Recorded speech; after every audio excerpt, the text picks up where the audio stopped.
On day 1, I spawned in as an elemental shark in the middle of a tropical rainforest. And before I could understand what any of that even meant, I was surrounded by a gang of terrifying fire elementals, led by a massive magma golem. Looks like we got him, boss. The last elemental who wouldn't bend the knee for ya. What? I feel like I'm missing something here. Everyone laughed at me for saying that, and it definitely didn't make me feel good. The magma golem was the only one who remained steely and serious. I think I'm missing something too.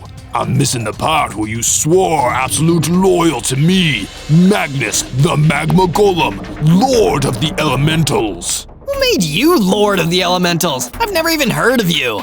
I made myself the Lord, and if you don't bow to me, I'll make you into shark elemental sushi. I think I'd rather make myself scarce. Before the magma golem or his fire elementals could attack me, I used one of my elemental powers to warp out of there and run away as fast as I could. As if this day wasn't stressful enough, as I was running away, I got incredibly hungry and didn't have any food. Could this get any worse? The only food I could find in the tropical rainforest was some apples, but it was being guarded by an angry earth elemental. Would you be down to share one of those apples with me? No, these apples can only be enjoyed by servants of Magnus, Lord of the Elementals. Is there anyone around here who doesn't work for this guy?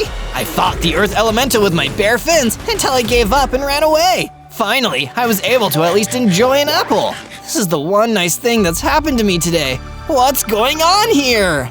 On day 2, I kept running through the tropical forest until I was convinced I'd lost the magma golem and his nasty gang of fire elementals. If there's one thing I can be sure of in this crazy, confusing world, it's that those guys are bad news. When I felt safe, I punched down one of the trees and made myself a wooden pickaxe. And with that, it wasn't hard to mine down into the ground and collect myself enough stone blocks to get started on a base. I think after all this craziness, I've really earned a roof over my head tonight. I used the stone and wood I collected to start building a base with a basic bedroom and living area, complete with a sofa and a couch. I also made myself a stone sword and a stone pickaxe. It wasn't much, but at least it was something. As long as that awful magma golem doesn't come and try to burn it down. But I soon wished I hadn't said that, because a few of the magma golem's fire elementals came blazing through the forest towards me. You thought you could escape us, didn't you, kid? Nobody escapes Magnus or his minions. Sooner or later, you're gonna give in to his demands or be destroyed. But why would I want to work for a guy like him? What is he even planning? You're not important enough to know that. Come on, boys, let's torch him. The fire elementals came for me, and I used my stone sword to fight them back until they were nothing more than ashes. I still don't understand what's happening here. What is this Magnus guy planning, and what part do I play in all of this? You better watch to the end if you want to help me find out.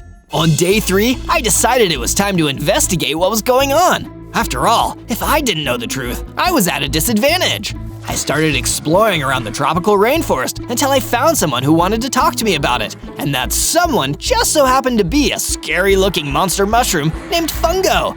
To my surprise, he was friendly. Please, Fungo, tell me about what the deal is with Magnus, the so-called Lord of the Elements. He's been hassling me ever since I spawned here. That makes a lot of sense. You're a shark elemental, right? And as his name suggests, Magnus, the Lord of the Elementals, wants to get control of as many of the elementals as he can. And if you want to get them too, chances are the only way you're going to be able to do it is by taking the fight to him. Defeat Magnus? Maybe if I get stronger I could do that, but why? I don't understand why he's doing this. Well, take a seat on that log over there, buddy, because that's a much longer and wilder story. So I did as I was told and sat down, but nothing could prepare me for what I was about to hear. From day 4 to day 5, I sat down and listened to the story Fungo the Monster Mushroom told me about Magnus the Magma Golem. First, you need to understand that golems are always created by villagers. They are not natural creatures, and as such, they are completely at odds with the natural elements of the world. But when Magnus was created, he learned to hate his own unnaturalness. He was so frustrated by it that he wanted to conquer the elements and make them work for him. One by one, he subdued the fire elementals, the earth elementals, the air elementals, and the water elementals. Through their allegiance, he may be able to control all the forces of the natural world.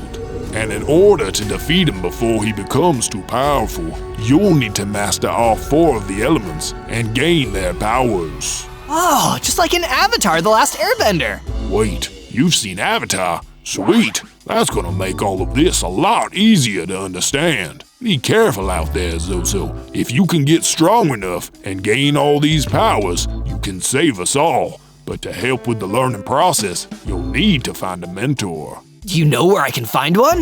Nope. Good luck. From day 6 to day 8, with all the new information that Fungo the monster mushroom had given me stewing around in my head, I started making my way back to my base. So, I need to find a mentor. How can I track one down? It's not like they have a directory website. But my frustration and self-pity was interrupted by seeing an innocent swamp pig being picked on by more of those evil fire elementals. Please, guys, leave me alone. I'm just doing my daily exercise. Little piggy's trying to exercise. Hilarious. We can help you warm up. Oh yeah, we'll fry your bacon. These are extremely insensitive jokes, guys. Please leave me alone. But I knew they'd never leave that poor swamp pig alone. Not unless I made them. That's why I pulled out my stone sword and ran in to fight them off. Leave that innocent pig alone, you meanies! It didn't take me long to defeat them all and rescue the swamp pig from a fiery doom. Needless to say, he was relieved. Thank you, kind stranger. I'm Sammy the swamp pig. You have done me a great kindness today, and I'll never forget it. No problem, Sammy. I'm Zozo, by the way. Say, do you have any idea where I might find a mentor? I really need one to help me save the world. Well, I did hear rumors about a great teacher who lived near water somewhere, but that's all I know.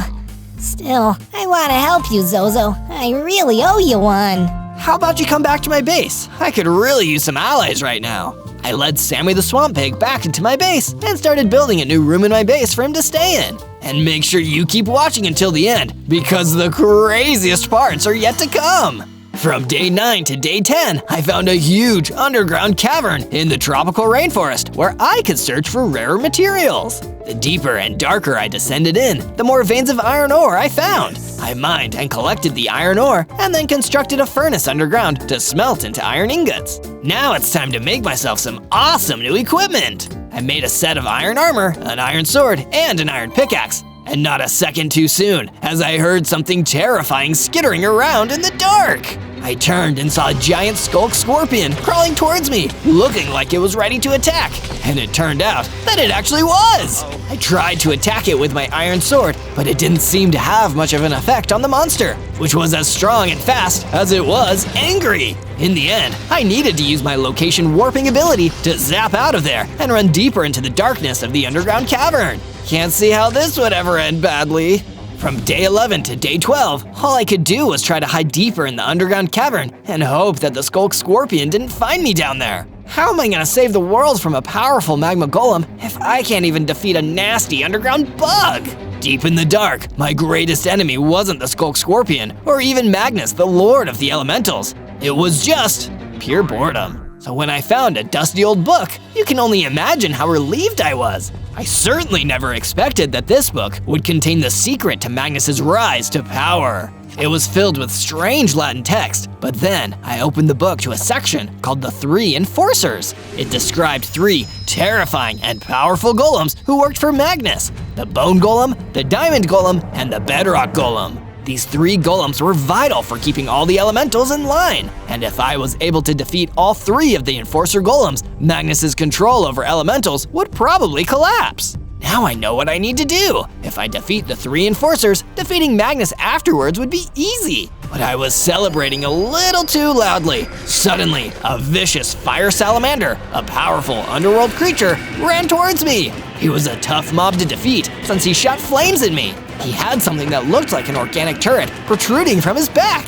A truly bizarre and scary mob, but with the knowledge of what I needed to do fueling me, I was able to do it. And this gave me enough XP to level up, becoming a bigger, stronger elemental shark with 18 hearts and the ability to breathe fire. Looks like I've mastered one element, 3 to go. Keep watching to see what I evolve into next.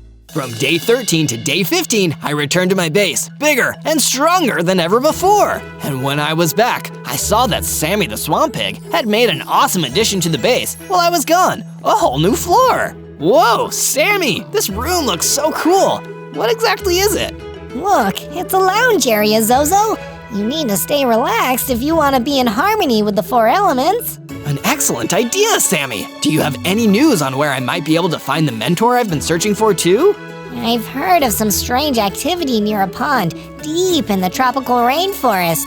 Maybe that has something to do with it. On Sammy's advice, I ventured out deeper into the tropical rainforest until I found the pond and what looked like a crimson wizard waiting outside it. Stay back, Elemental! I will not serve your master! He fired an energy blast at me that took off a few of my hearts and prepared to fire another. Wait, you don't understand. I'm an elemental, but I don't work for Magnus. I'm trying to defeat him. I'm just looking for a mentor that will help train me to stop him. Oh, I see. Sorry about firing an energy blast at you there, old chap. You can't be too careful these days with Magnus and his minions around. It's okay, I understand. So, can you mentor me, Mr. Wizard?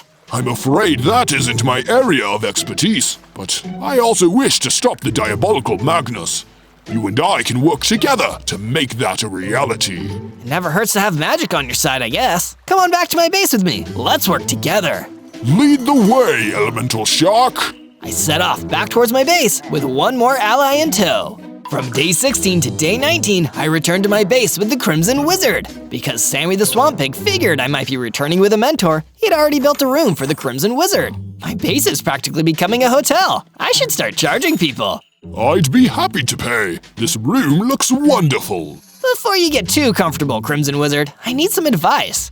Do you have any idea where I should go next in my quest to master the elements and take on Magnus? Good question, Zozo. Personally, I would suggest the Mojave Desert. To master all the elements, you must first experience them all. That sounds like a good idea to me. Time to go. After a couple days of traveling, I'd reached the Mojave Desert and started searching around for any clues as to what I needed to do next. The last thing I expected was to run into a talking desert cat. Hey, little kitty, do you have any idea what I can do to help defeat Magnus, Lord of the Elementals? No, Magnus? You mean the magma golem? I think some of his henchmen are around here, just a little further west in this very desert. Maybe go defeat them, and I'll see whatever information I can provide afterwards. That's so convenient. Thank you, Desert Cat. From day 20 to day 22, following the cat's instructions, I went further west into the Mojave Desert. It didn't take me long to find a gang of rowdy air elementals who were just itching for a fight. Hey, look! It's that elemental shark who defied the orders of Lord Magnus. Yep, that's me, but I'm not here for you small fries. That'd be a waste of my time. Small fries? Oh, buddy, you are gonna regret saying that. They flew over to attack me, but I was ready. With my iron sword, I cut them down and defeated each one of them until I was the last one standing. Or so I thought. Turned out, one of Magnus's head enforcers, the Bone Golem, had been sneaking up behind me. I turned just as the Bone Golem hit me, taking off a shocking number of hearts. Immediately, I was fighting for my life, striking him with my iron sword, but it wasn't having any effect. He was so confident, he started throwing his own bones at me.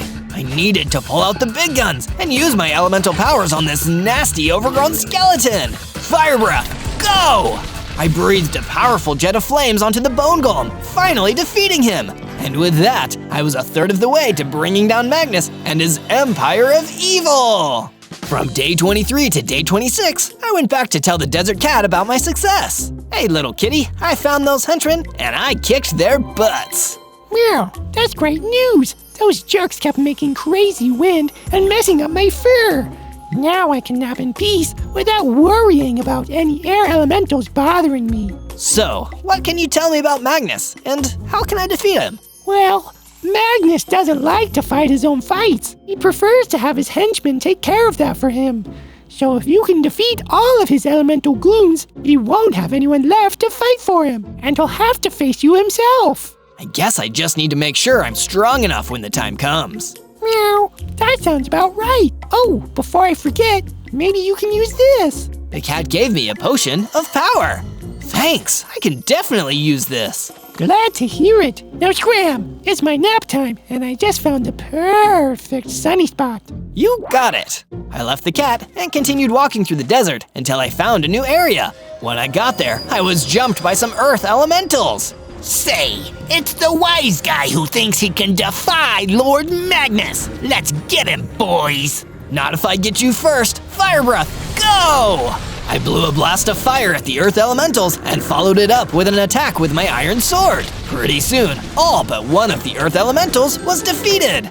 Wait, if you let me go, I can give you some information. Oh yeah? Yeah, Lord Magnus's headquarters. It's guarded by earth, air, and water elementals.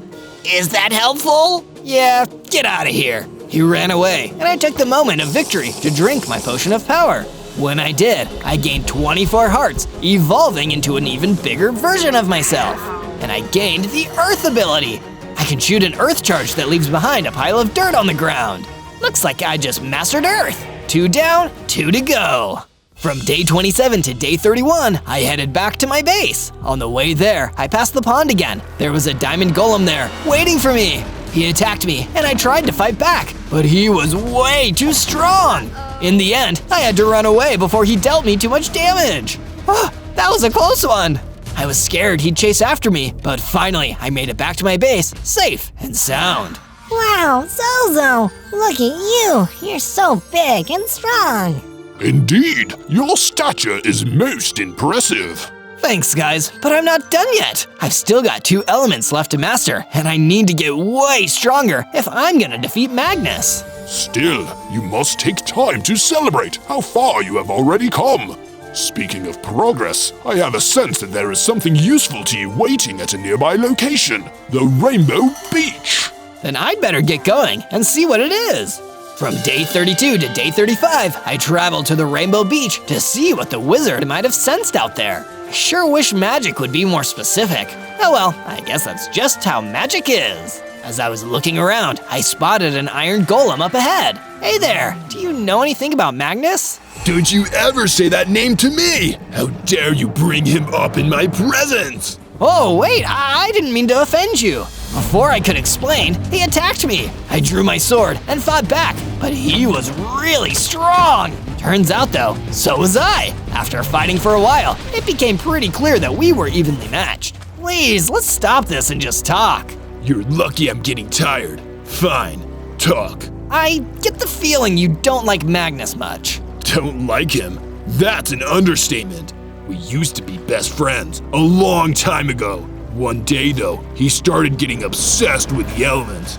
He wanted to control them, all of them. And when I tried to argue with him, elementals think they're so great. Huh. See how great they think they are when I find a way to control every element.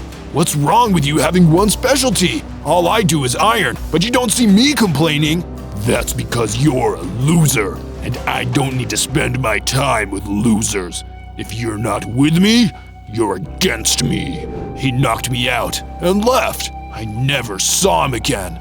Pretty soon, I started hearing about what he was getting up to, and I realized that the friend I used to know was gone. His jealousy and hunger for power turned him into a villain. That's terrible. I'm so sorry. I'm trying to master all the elements too, but it's so I can beat him and stop him from hurting people. If that's true, then that is a noble goal. I wish you luck, Mr. Shark. Thanks. The name's Zozo. From day 36 to day 39, I traveled back to the tropical rainforest. I really need to upgrade my armor. Let's see what I can find here. If armor upgrades you do seek, then it is to me that you should speak. Who's there? And why are you rhyming? A monster mushroom jumped out from behind a tree. Sorry, when I get nervous I talk in rhymes. I know where you can get some upgrades. Lord Magnus's base is empty right now, and there are plenty of supplies to be found in there. It's not like he deserves them. You might as well take them. Sounds good to me, but where's his base? In the swamp surrounded by lava. Do me a favor though, if you see a big mean fire elemental running with a gang of other fiery jerks, would you defeat him for me? He tried to hurt me, and I'd rather he not get a chance to try again. You got it! Thanks for the help! Following the Monster Mushroom's directions, I managed to make my way to the swamps and Magnus's base. From day 40 to day 43, I fought my way into Magnus's base. There was only a few wither skeleton guards, and it was easy to beat them. Then, I ran inside. Jeez, this place really suits the guy. It looks as mean as he is. I didn't have much time to look around because the diamond golem from earlier was inside. Uh-oh, this guy again. I've got to do a better job this time. I started with my fire breath, then followed it up with a sword attack. It was pretty tough, and I wasn't sure if I would be able to do it. But finally, I was able to defeat him. When the diamond golem fell, he dropped a whole bunch of diamonds. This is just what I need. Now I can go back to the base and upgrade my gear. I grabbed all the diamonds. Now I've got to get out of here before Magnus gets back. I may be a lot stronger than I used to be, but I'm still not ready to face him. Maybe with some upgraded armor and weapons though, I'll be closer to my goal. From day 44 to day 49, I traveled back to my base and got to work on upgrading my armor and weapons. Using all of the diamonds I got from that diamond golem, I was able to craft a diamond pickaxe, a diamond sword, and some diamond armor. Awesome, look at all this stuff. I feel more powerful already. Okay, back to exploring. I need to see what else I can do to improve and work toward mastering those last two elements. I headed out into the rainforest and started exploring. As I did, I came across a group of fire elementals. They didn't see me at first, but I could hear them. You guys remember that loser mushroom that got away from us before? I think I know where we can find him and finish the job. Nice! He was so pathetic! Let's go get him! That's the fire elemental he was talking about. If I fight and defeat these guys, he won't have to worry about them anymore. Wait, there's some shocky freak listening to us. That's the guy the boss told us about. Yep, and I'm here to kick your butts. Using my new diamond sword, I was able to defeat those fire elementals in no time. This new gear sure is great. I can't wait to see the look on Magnus's face when he realizes I'm finally strong enough to take him down. But I can't get ahead of myself. I gotta focus on mastering water and air. Time to get moving. From day 50 to day 53, I traveled into the Red Rock Highlands to seek out new ways to master the elements.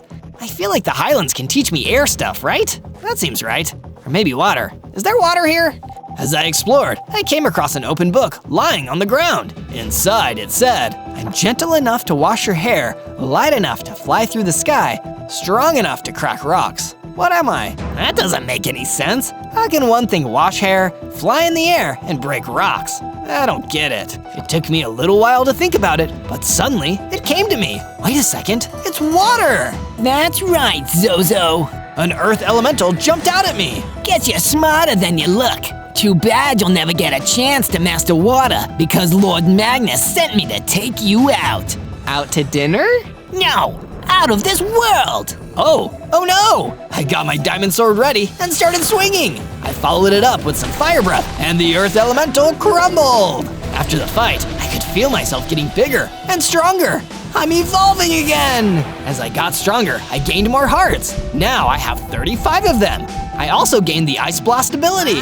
I can freeze enemies in place with this. I guess I finally mastered water. Only one more to go! From day 54 to day 57, I returned to my base. The Crimson Wizard had a surprise for me. He built some protective walls around the base while I was gone. As a token of appreciation for letting me stay at your home rent-free, I thought I might work on our defenses a little bit. These walls look really nice. I feel safer already. Thanks! No problem. Now I'm feeling pretty good, but I know I need to get stronger and master the fourth and final element. I need some help. I wonder if there's anyone who can mentor me. I looked around the base for ideas, but as awesome as my new friends were, none of them would be able to teach me about fighting. Wait a second, that iron golem I met before was really tough and cool. I should go ask him if he can help me. I returned to the place where I met the iron golem and sure enough, he was there. Hey, it's me, Zozo, remember me? I do. How is your quest to master the elements and defeat Magnus going? I've got 3 out of 4 down, but I still need to get stronger. Would you train me? Train you to take down Magnus? It would be an honor. Let's get to work, Zozo. From day 58 to day 62, I started my training with the Iron Golem. He set up a wall of blocks for me. You see these blocks? Break them without touching them. I'll try my best. I used my fire breath to break the blocks. Now try to dodge my attacks. He ran at me and attacked, and I dodged. He had me do a bunch of different challenges and training exercises. I had to run up and down the beach, go out into the water and swim back, and test out all my new powers. By the time I was done, I was exhausted, but I also gained more strength. Sweet! This will help my sword hit even harder. But I haven't mastered air yet. Not yet, but you've made some great progress. I'm proud of you. Thanks for all your help. You've been a great mentor. From day 63 to day 66, I went back to my base. When I got there, I saw a group of water elementals running away from the base. What the? Oh no! They had destroyed my base and destroyed some of the walls. Zozo, help! These miscreants kidnapped the swamp pig. No! I was able to catch up with one of the water elementals and I hit him with my pile of dirt. Tell me where they took my friend or I'll hit you again. Zoinks! Don't do that! They took the pig to Lord Magnus's base. There's a prison cell attached to it. They're gonna throw him in there. And I've got to get over there too. No time to waste. I need to save my friend. I'd let the water elemental go and set off toward the Wailing Garth to rescue the swamp pig. From day 67 to day 70, I traveled to Magnus's base on a swamp pig rescue mission. When I reached the swamps, I saw a big cage in the base. And there was the swamp pig, trapped inside. Don't worry, I'll get you out of there. Yeah, right. You'll have to go through us first. The water elementals closed in around me, but I had a plan. Maybe I should give you guys the cold shoulder. I fired my ice blast ability at the water elementals, freezing them in place. Then I used my diamond sword to take them out, one by one. The last water elemental dropped a key to the cage. Now let's get you free. I used the key to unlock the cage and let the swamp pig out. Thank you, Zozo. I knew you'd save me. What are friends for? Now let's get out of here before Magnus comes back.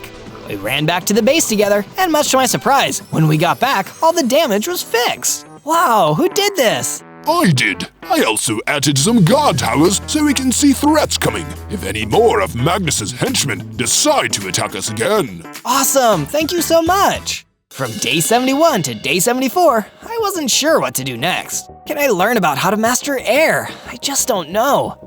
Wait a second, there was that Skulk Scorpion I couldn't fight before. I bet I could beat him now. Maybe then I'll figure out what to do next. With my new plan to fight the Skulk Scorpion, I headed down into the underground cavern. Hello, Mr. Scorpion, are you down here still? Sure enough, there it was! The scorpion ran at me and tried to sting me with its stinger, but I fought back with a fire breath and my sword. Then I used my ice blast to freeze it and follow up with the sword to finish it off. I did it! I did it! Hey, look at this! There was a book on the ground. The Book of Exposition. What's it say? The answers you seek lie deeper in the cavern, but there you must face the bedrock golem. Well, who am I to argue with a random book? Let's go! From day 75 to day 78, I followed the instructions from the Book of Exposition and headed deeper into the underground cavern. There, I saw a group of earth elementals and a big bedrock golem behind them. Before I could say anything or attack, the earth elementals spotted me.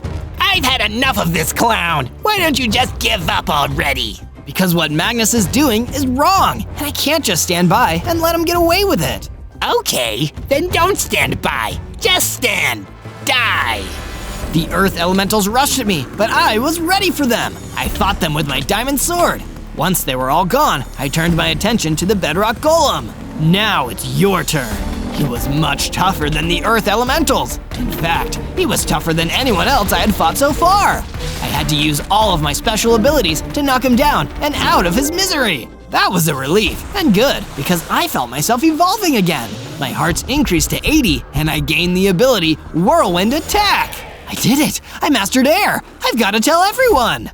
From day 79 to day 84, I ran back to the base to deliver the good news. Hey, look! Look! I showed my friends my new evolved form and tested out my whirlwind attack for them. Wow, Zozo, you're amazing! Most impressive. So now what should I do? Excellent question, my friend. I believe the answers await us at the Red Rock Highlands. Shall we go there now? Yes, let's go! From day 85 to day 89, the Crimson Wizard and I traveled to the Red Rock Highlands. Okay, we're here. Now what? Let me see. I had hoped the Highlands would reveal the truth to me when we arrived, but it remains unclear. Perhaps we should see if we can acquire any additional items that might allow you to upgrade your gear? Sure, why not? Together, we searched the area for cool items. I found some more diamonds and gathered them up. From day 90 to day 94, I was gathering diamonds while the Crimson Wizard headed back to the base. All of a sudden, Magnus appeared behind me. Still haven't given up yet, I see. Nope, and I never will. I finally mastered all the elements, and I'm coming for ya. Oh yeah? How are you going to do that from underground? What? What are you talking about? The one element you haven't mastered, the element of surprise. Magnus hit me hard, knocking my diamonds out of my hands. Then he got me again, knocking me out cold. When I woke up, I was in an underground chamber. Oh no, I'm trapped in here. What should I do? Wait a second, Magnus didn't count on me still having this iron pickaxe. I'll use it to tunnel out of here. I wasn't sure how long I'd been out, so I had to work fast and make up for lost time. I dug faster than I'd ever dug before, until I broke through to the surface. Nice try, Magnus, but you can't get rid of me that easily. From day 95 to day 97, I started making my way back to my base. On the way, I was ambushed by a group of Earth Elementals. See? I told the boss burying him wouldn't work. Weeds always grow back. I'm not a weed, I'm an elemental shark, and I'm stronger than you, and I'll prove it. I fought back, and with my mastery of all 4 elements, it didn't take long for me to beat them. I finished my fight with the whirlwind attack and blew them away. Awesome! Okay, no time to celebrate yet. I've got to get back to the base. On day 98, I finally made my way back to my base. Zozo, where have you been? We were worried about you. Magnus surprised me and trapped me in an underground chamber. I had to dig myself out. Monstrous. That's awful. It's okay, I'm totally fine. I made it back, and we still have time for me to use my mastery of the elements to defeat Magnus and restore peace. It's gonna be great! You're right, Zozo. Gee, this sure has been a wild adventure. And to see more adventures like it, make sure to like this video, subscribe to the channel, and search ZOZO! Zozo, allow me to accompany you to Magnus's lair. There, you can finally end this nightmare for good. On day 99, the Crimson Wizard walked with me all the way to the swamps and Magnus's base. He couldn't come with me, but I didn't want him to. It was important for me to face Magnus on my own. There, outside the base, were Earth Elementals, Air Elementals, and Water Elementals guarding it. I was pretty nervous at first because there were loads of them and they all attacked me. But I knew I could do it. I fought my way through the elemental guards, freezing them with my ice blast, burning them with my fire breath, and blowing them away with my whirlwind attack. It took a while to get through all of them, but in the end, I managed. Phew, all that fighting made me hungry. Magnus must be anticipating me because he really did gather all the remaining elementals to guard his base. Now, let me find him. On day 100, I headed into Magnus's base to finally complete my quest. He was sitting on a throne, waiting for me. I escaped your trap. So I see. I had a feeling you might. It doesn't matter. You're going to lose. I don't think I am. See, there's something you don't get about the elements. They require balance. They're equal. None of them are better than the others. Elements don't have lords. They're all equal and work together. Foolish words from a foolish shark. No more talking. Let's fight. He didn't have to tell me twice. He didn't even have to tell me once. I was already getting my sword ready. I used my dirt ability to hopefully trap him, but he dodged it. He came back at me with an attack, but I dodged it and attacked again. All of a sudden, Magnus started shaking and growing. He evolved into a bigger, stronger version of himself right before my eyes. Uh-oh, I've got to step up my game. Ice time! I used my ice ability to freeze Magnus, so he wouldn't have a chance to hit me with his new evolved strength. This gave me just enough time to use all the other elements back to back. Earth, fire, air! With all my powers combined, I finally defeated Magnus! It's over! Now we can all coexist in peace again! On day 1, I spawned into the Black Forest as an impressive but small robot land shark with 10 hearts. Wow, look at me! Am I a robot? Am I a shark? What's the deal with my whole thing? While I was looking around and getting a sense of setting in myself, an evil scientist approached me. What you are is my greatest creation, an you prepared to serve your ultimate purpose, carrying out my every wish and destroying all of my enemies? What? No, I don't want to do any of that. Too bad. That's the only reason you exist. To rebel against this purpose would be a fool's errand. Then I guess I'm a fool, but I'll never be evil, and I'll never work with you. Ha! Something must be wrong with your programming. A bug in your system.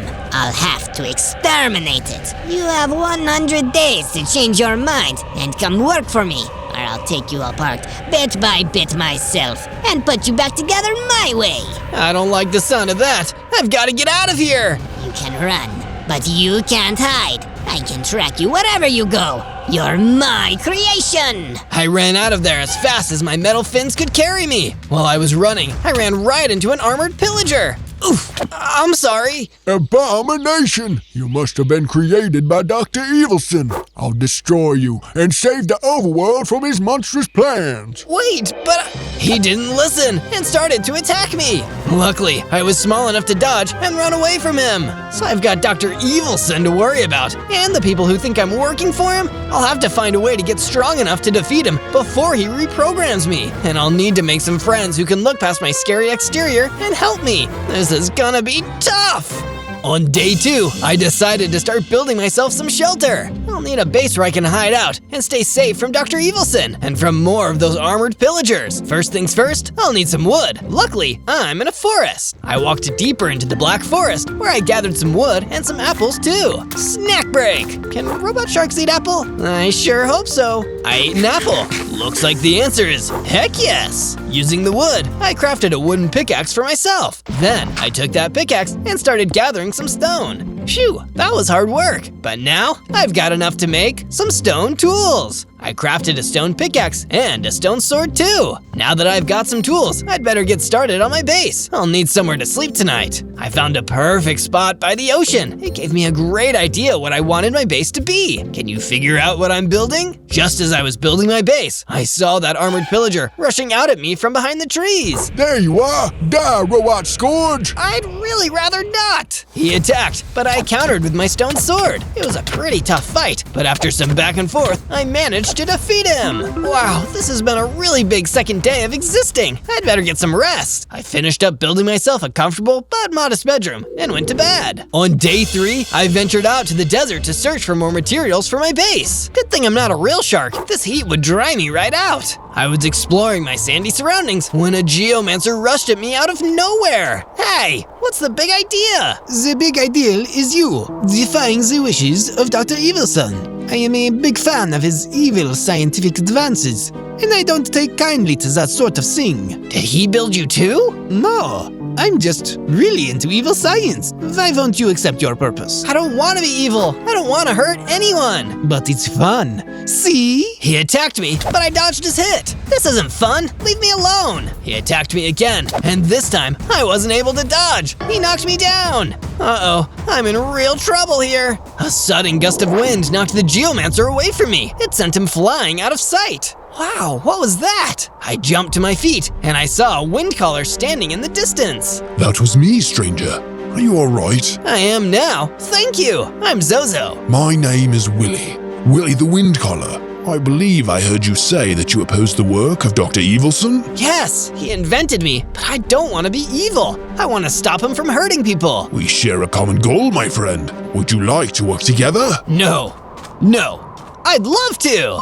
From day 4 to day 5, I led Willy the Wind Caller back to my base. Oh, I guess you'll need a room to live in here. That would be ideal. Yes! Then I'll build you a room right away. I constructed a small cozy room for Willy to live in while he was staying with me. It'll be so nice to have some company here. I was worried I wouldn't make any friends while looking this scary. I've seen far scarier things in this world than you, Zozo. I promise. That's unsettling, but also nice to hear. Anyway, you get settled in here. I'm gonna go gather some more supplies. I wandered back out into the forest nearby and started picking up some wood and stone so that I could add on to the base. While I was using my pickaxe to dig up some stone, an armored pillager jumped out from behind a tree and attacked me. Oh no, not another one of you guys! Oh yes, I know you destroyed my brother, and I've come here to avenge him. You're even more horrifying than he described. Rude, but we don't have to fight. You can just leave. leave. Never! Stand and face me, coward! Okay, I guess. I drew my sword and fought back against the armored pillager. I had a bit more practice this time and was able to defeat him more quickly than his brother.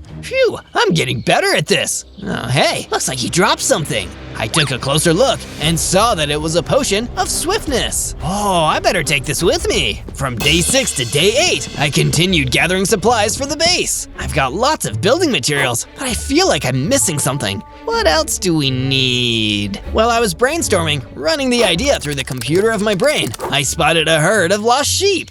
Hey, do you guys belong to anybody? Do you need somewhere to live? The sheep didn't answer me, they just stared at me, so I took that as an answer. Follow me, sheep! I started to lead the sheep back to my base, but my path was suddenly blocked by Dr. Evilson. Uh-oh. Uh-oh is right. Have you reconsidered my offer? Will you join me and serve your purpose? My greatest invention?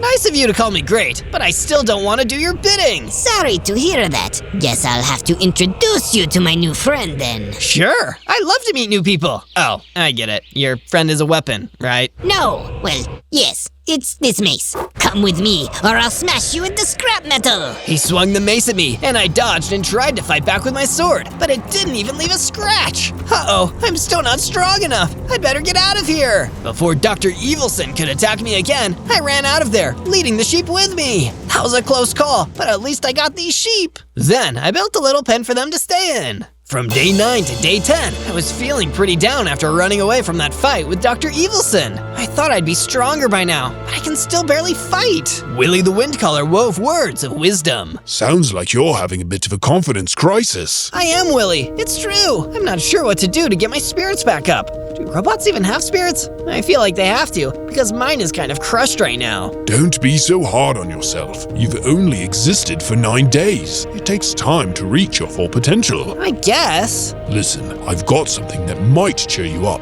I've been working on a statue as a gift for you. Come take a look. Sure, I love statues. I followed Willie and saw a piece of a statue that he had already completed. This is really cool. What's it gonna be? That's a surprise. I love surprises too. You really get me. If you think you can guess what the final statue will be, let me know down in the comments. If you're done breaking the fourth wall, I want to show you some base upgrades I made too. I added a lighthouse tower, but there is more inside. I followed him and saw a brand new kitchen right by the entrance. I even tested out our new comfy sofas. Upstairs, there was a storage room full of crates filled to the brim with veggies. Then he showed me a training room where I tested my fighting skills. There was even a nice new furnace area. Lastly, we went to the roof and hung out by another sheep pen. Wow, all these upgrades are awesome and super helpful. Thank you for doing all of this. Hey, don't mention it. I already did. From day 11 to day 12, I had a very strange dream. I could see Dr. Evilson working in a spooky laboratory, putting the pieces of an invention together. As he did, I realized I recognized it. The invention was me. Or it was me before I was activated and woke up in the Black Forest. This invention will be my greatest creation. The unstoppable power of a shark, the indestructible strength of a robot, and the ability to navigate all kinds of land. No one will ever stand in my way again. If anyone decides to defy me, or question me, or make jokes about me being a nerd just like they did back in high school, I'll just have my robot assassin take them out. I'll never face consequences for my actions ever again! Just as he finished building the robot in my dream, I woke up. That was wild. It must be a memory from my, well, computer memory. I was right about that guy. He has nothing but bad intentions. I definitely don't want to help him or any of that. I know I was built to be an assassin, but I want to be someone good instead. I just hope I can. From day 13 to day 15, I traveled back to the desert. I need to practice my fighting if I'm gonna have any hope of defeating Dr. Evilson. If any bad guys show up, I'll make sure I'm ready. As I was exploring, I spotted that nasty geomancer who attacked me before. I guess Willie wasn't able to get rid of you for good. You mean that pathetic little breeze? Huh, It takes more than that to keep a geomancer down. How about a sword? I drew my sword and got ready for battle. A robot land shark with a sword? Now I've seen everything. Have you seen me kicking your butt? Cause you're about to. But fighting isn't just about making funny quips. I actually had to put my money where my robot shark mouth was. I charged at the geomancer and slashed him with my sword. This time, I managed to do some damage. Before long, I had won my victory. I did it. That was amazing. Hey, what's that beeping sound? My robotic body was beeping, like it was upgrading. And sure enough, it was. I grew bigger, got stronger, and my hearts increased to 24. Yippee! I cheered and fired a laser. Whoa, I'm a shark with a stinking laser beam on my head. I can't wait to see what happens next on my journey. From day 16 to day 19, I decided it was time to try and upgrade my gear. It's mining time. I yearned for the mine. I followed my heart and my built-in GPS system and located a mining cavern near my base in the Black Forest. I climbed down into the cavern and scoured the dark tunnels for something valuable. I happened upon a rich vein of iron ore. This is perfect. I was just about to start digging it up when I was ambushed by a zombified armored piglin. Yikes! Where did this scary thing come from? It didn't answer me. It just oinked and attacked. I fought back with my sword, but I wasn't able to win until I zapped it with my new laser ability. That did the job. Phew. Now that that's done, I'd better get this iron and get out of here before any more monsters show up. I took the iron ore back to my base, smelted it in the furnace, and crafted an iron sword and an iron pickaxe. From day 20 to day 22, I woke up to the sound of Willy the Windcaller running into my room. What's going on? Zozo, come quickly. Dr. Evilson is outside. I think he's here to attack your base. At least, I can't imagine he has any good intentions. No, I doubt it. I'll be right there. I ran out of my room and was out to the front of the base where Dr. Evilson was waiting, looking evil and menacing as always. What are you doing here? What? Doctors can't make house calls anymore? I'm not sick. Are you sure about that? Maybe you have a computer virus, and that's why you're ignoring your programming. Let me take a look inside your head, and I can fix you. There's nothing wrong with me. I just don't want to do what you want. Now get out of here. This is my home, and you weren't invited. I'll leave if you come with me. Or should I just shut you down and use your parts to make a better robot? I drew my sword and got ready to fight. I rushed at him and attacked. I dodged easily, so I fired my laser at him and it hit. Ouch! So I see you can do at least some of what I programmed. I'm going to tend to this burn, but I'll be back, Zozo. You're my invention. Never forget it. From day 23 to day 26, I was taking a leisurely stroll through the Black Forest near my base when I spotted a book lying on the ground. What's this? Oh, it's an enchantment! Projectile Protection 3! This will protect me from projectile attacks! That's awesome! I'd better take it with me. On my way back to my base with the enchantment, I reminisced about my journey so far. And if you want to see more amazing Zozo videos, make sure to search Zozo and don't forget to subscribe. Anyway, back to my quest to defeat Dr. Evilson! From day 27 to day 31, I returned home to my base to find Willy waiting for me. Hey, what's up? I added another part to the statue. Would you like to take a look? Sure. I followed him to the statue and admired the progress he'd made. It's looking good. Thank you, but it's missing something. I think it could use a dash of daysight. Oh, now that you say it, I think you're right. I can go get you some. Where is it? If my memory is correct, you can find it in the Dover Mountains. With that, I traveled to the Dover Mountains in search of the daysight. There it is. That was easy. Stop right there. I'm under strict orders to deactivate you and take you apart. Another armored pillager? It's like there's an infinite supply of you guys. We are Legion. Now stand down. I don't have time for this. I fired my laser at the armored pillager and burnt him to a crisp. Now, where was I? From day 32 to day 35, I was gathering the daysight when a conjured slime came oozing toward me.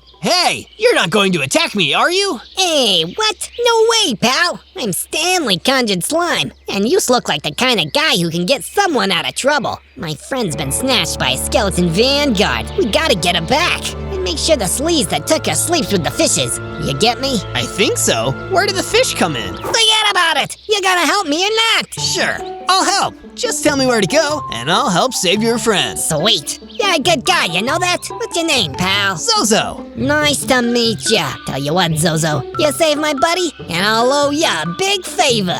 From day 36 to day 39, I followed Stanley the Conjured Slime's directions to a cave near the mountains. It's pretty dark and wet in there. I can't see too well. How do I know if his kidnapped friend is really in there? That's when I heard a distant voice saying, Kidnapping sure is fun. I wonder when your little friend will pay the ransom. Not that I'll let you go after he does.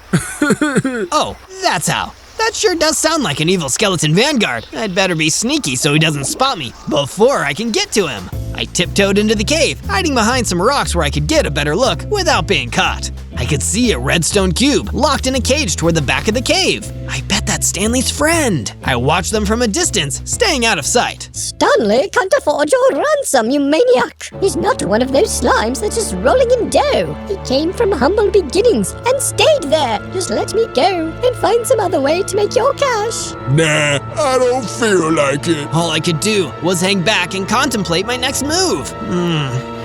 He's got a key. If I can get the angle just right, I can shoot my laser at his hand and knock the key onto the ground. Then I can grab it and unlock the cage. From day 40 to day 43, I snuck out from behind the rock and fired my laser at the skeleton vanguard's hand. Ouch! What was that? He dropped the key, but he also spotted me. I don't recall inviting some RoboShark freak to my crib.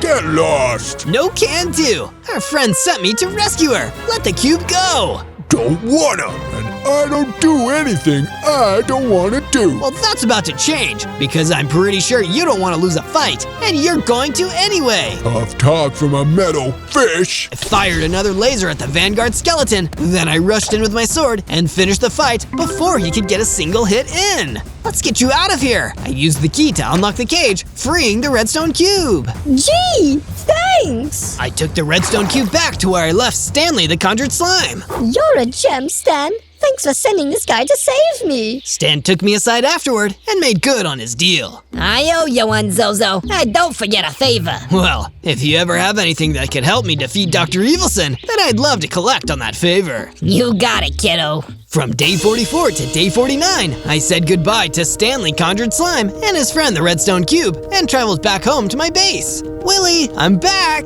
Wonderful! I've awaited your return with bated breath. Did you manage to find the day site? Sure did. Is this enough? It's plenty. I'll get to work on the statue right away. Oh, I can't wait for you to see it when it's finished. Awesome! While he's doing that, I think I'll make some changes to the base. It could use a bit of sprucing up.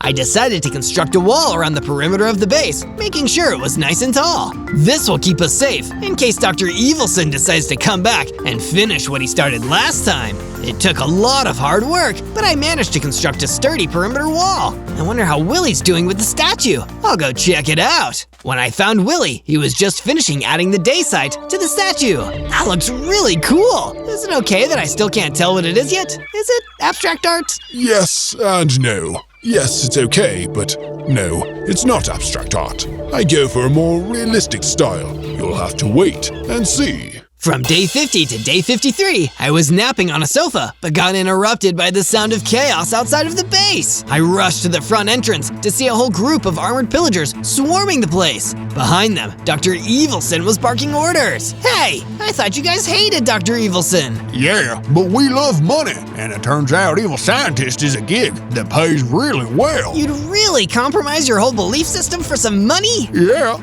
duh. Willy the Windcaller rushed outside to see what all the commotion was. Oh no! Zozo! We're being invaded! Oh really? I never noticed! Let me summon some wind to blow these jerks away! Willy was getting ready to call some wind when all of a sudden one of the armored pillagers snatched him and ran off into the woods. Willy, no! As Dr. Evilson disappeared, the rest of the armored pillagers closed in around me. But I was ready for them. I fought back with my sword and my laser until there were no more armored pillagers left. The victory gave me a huge strength and energy boost. My hearts increased to 50. I grew into a larger robot land shark and gained the ability to warp a short distance. Awesome! what am I gonna do about Willy? Who knows what awful scientific stuff Dr. Evilson might do? From day 54 to day 57, I spent most of my time repairing all of the damage to the base. I had to patch up the perimeter wall. Those armored pillagers really made a mess, but it all looks like new again. Now, I need to figure out how to save Willy. Wait a second, I remember a certain conjured slime who said he owes me a favor. I traveled back to the Dover Mountains and wandered around until I spotted Stanley Conjured Slime. Hi, Stanley. Can I collect on that favor now? Hey, Zozo! Sure thing, buddy boy. What kind of favor you need? Got someone who's asking for a pair of cement shoes? I make shoes in my spare time. That's neat, but no. I need to rescue my friend from Dr. Evilson, and I wanted to get your advice on what I should do next. Really? That's your favor? Whatever floats your boat, I guess. Word on the street is, Dr. Evilson's got all kinds of high-tech weapons at his place. Guess you know that already. That diamond gear holds up pretty well against it. Pretty good stuff. Get yourself some of that, then mosey on down to the eroded Badlands. That's where the evil lab is. Thanks, Stanley. From day 58 to day 62, I listened to Stanley Conjured Slime's advice and traveled back down into my favorite mining cavern. Sure, it was the only mining cavern I'd been able to find so far, but that doesn't matter. Okay, let's gather some diamonds. Shouldn't be too hard, they're only really rare and valuable. I used my special robot vision to scan for diamonds, but I spotted something way stinkier and undead instead. A zombified fungus thrower was lurking in the dark. When it spotted me, it threw some fungus at me. Yuck! The stench was so bad, it poisoned me. I dodged by warping out of the way and shot a laser beam at the zombified fungus thrower, vaporizing it. Awesome! Hey, look what it was guarding, diamonds and a bunch of iron. I dug up enough diamonds to craft a diamond pickaxe and a diamond sword. And with the iron, I was able to make a full set of armor. With this new gear, I'm definitely feeling stronger and tougher than ever. From day 63 to day 66, I was feeling really upset about Willy being kidnapped. I wish robot land sharks could cry. I really want to right about now, but I guess the water would rust my metal exterior, so I'll just have to find another way to express my emotions. I took a look at the statue that Willy had been building for me. I'm going to get you back, Willy. You're going to finish the statue. We'll finish it together. Make sure to subscribe so you don't miss any amazing Zozo videos. From day 67 to day 70, I set off toward the eroded Badlands on a mission to rescue Willy. I've got to find Dr. Evilson's secret laboratory, and fast. Oh, hey, there it is. I guess it's not that secret. Good news for me, though. I approached the entrance to the lab and spotted a huge armored pillager stationed out front. Looks like he's guarding the place. I don't think I can sneak past him, especially with how big I've gotten, so I'll have to fight my way inside. Hey, you. The robot talking to himself. You're not supposed to be here. Uh-oh, he spotted me.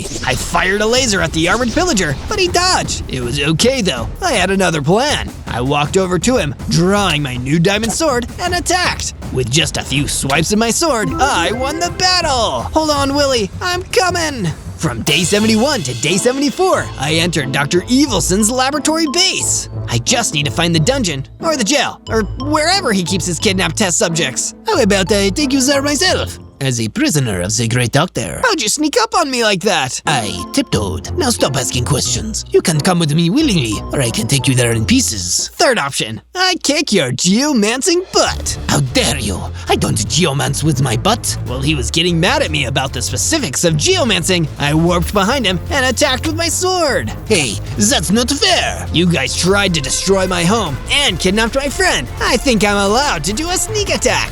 He tried to attack me, but I dodged and slashed him with my sword again. That successful hit was enough to take him down, and I won the fight! Okay, which way should I go now? Before I left the room, I spotted a chest sitting in the corner. I opened it and found a full set of diamond armor inside. Lucky me! Can I wear armor over a metal body? Let's see. I can! Sweet! Okay, let's go! From day 75 to day 78, I followed the path through the secret laboratory until I found a room labeled Test Subjects, Kidnapped. This must be it. I kicked in the door and ran inside. There, I saw Willy the Windcaller sitting in a prison cell. Zozo, the winds of fate brought you to rescue me. No, my fins brought me here to rescue you. But the end result is pretty much the same, I guess. Where's the key? I need to get you out of that cell. Dr. Evilson took you with him. Is there any way you could break me out of here without it? I can try. I was about to shoot a laser at the bars of the cell when Dr. Evilson came stomping into the room. Ah, Zozo! I see you've decided to join us. Are you here to stay, or are you still allowing foolish bugs in your system, like friendship and heroism, to interfere with your purpose? The second one, except they're not bugs. They're convictions and beliefs. Ah, tomato. Give me the key, Evilson. Heh, you'll have to take it from me. Okay. I warped behind Dr. Evilson and snatched the key away from him before he could stop me. Then, I fired a laser at him to distract him while I unlocked the cell, freeing Willy. Quick, let's get out of here. Let's blow this popsicle stand. What? Huh? Run! Together, Willy and I ran out of there as fast as we could. This isn't over, Zozo! From day 79 to day 84, while Willy and I were traveling back home to the safety of our base, Dr. Evilson was hard at work in his secret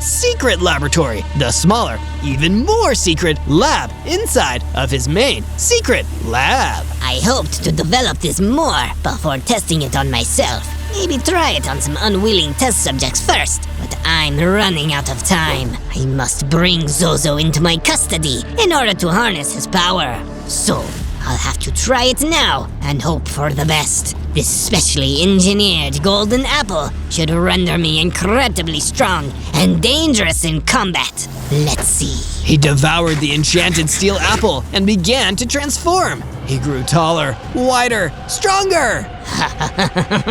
This is exactly as I designed, Zozo. Soon you will embrace your true purpose, whether you like it or not.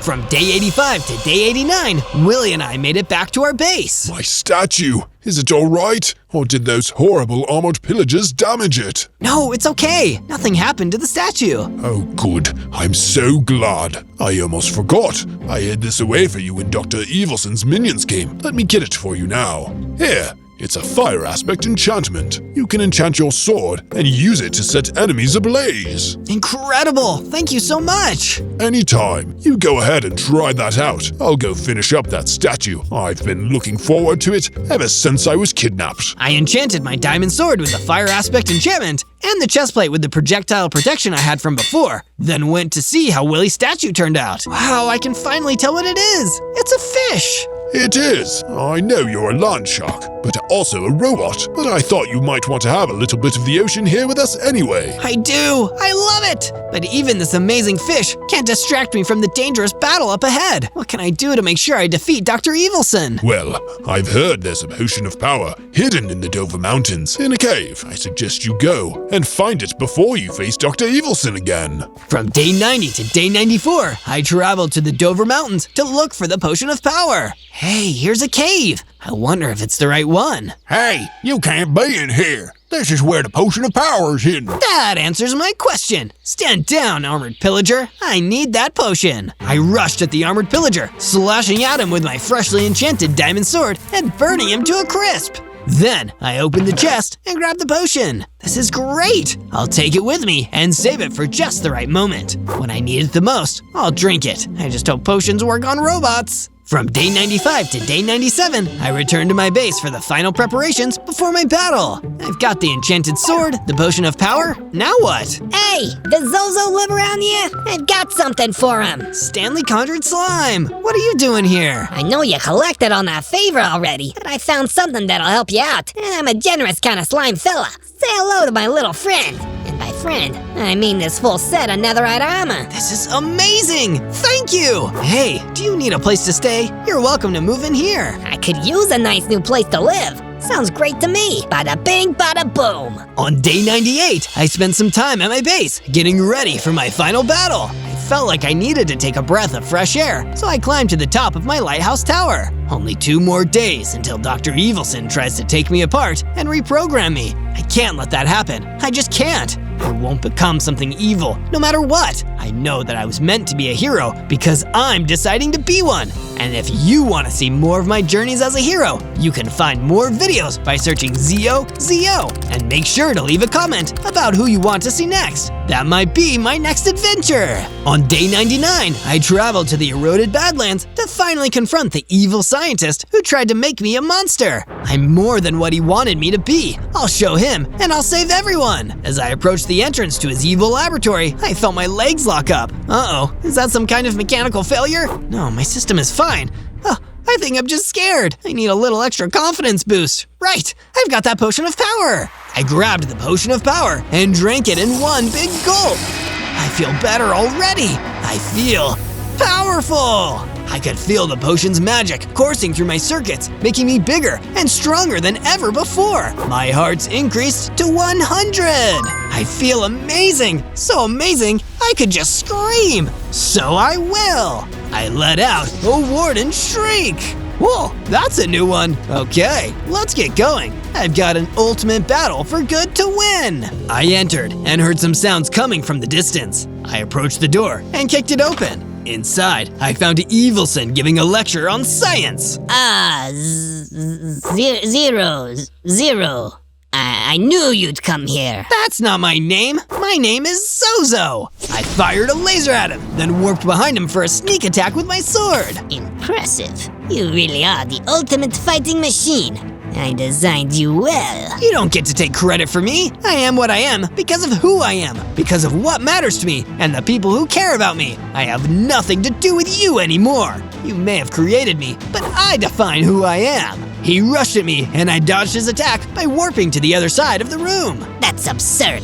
I'll have to reprogram you and remove whatever bugs are making you spout such nonsense. You won't get the chance. I unleashed my warden shriek, knocking him backwards. When he was down, I attacked again and finished the battle. No more evil science for you. I'll never be your experiment again. On day 100, I traveled back to my base where my friends were waiting for me. They all waited for me in front of our base. Ah, you guys. If you're back in one piece, that must mean you won! Yay! Congratulations! Unless you weren't reprogrammed to be evil, were you? You have to tell me if you're evil, otherwise it's entrapment. Nope, I'm still me. I defeated Dr. Evilson, so the only one in charge of my programming is me. Stan slithered over to chat with me too.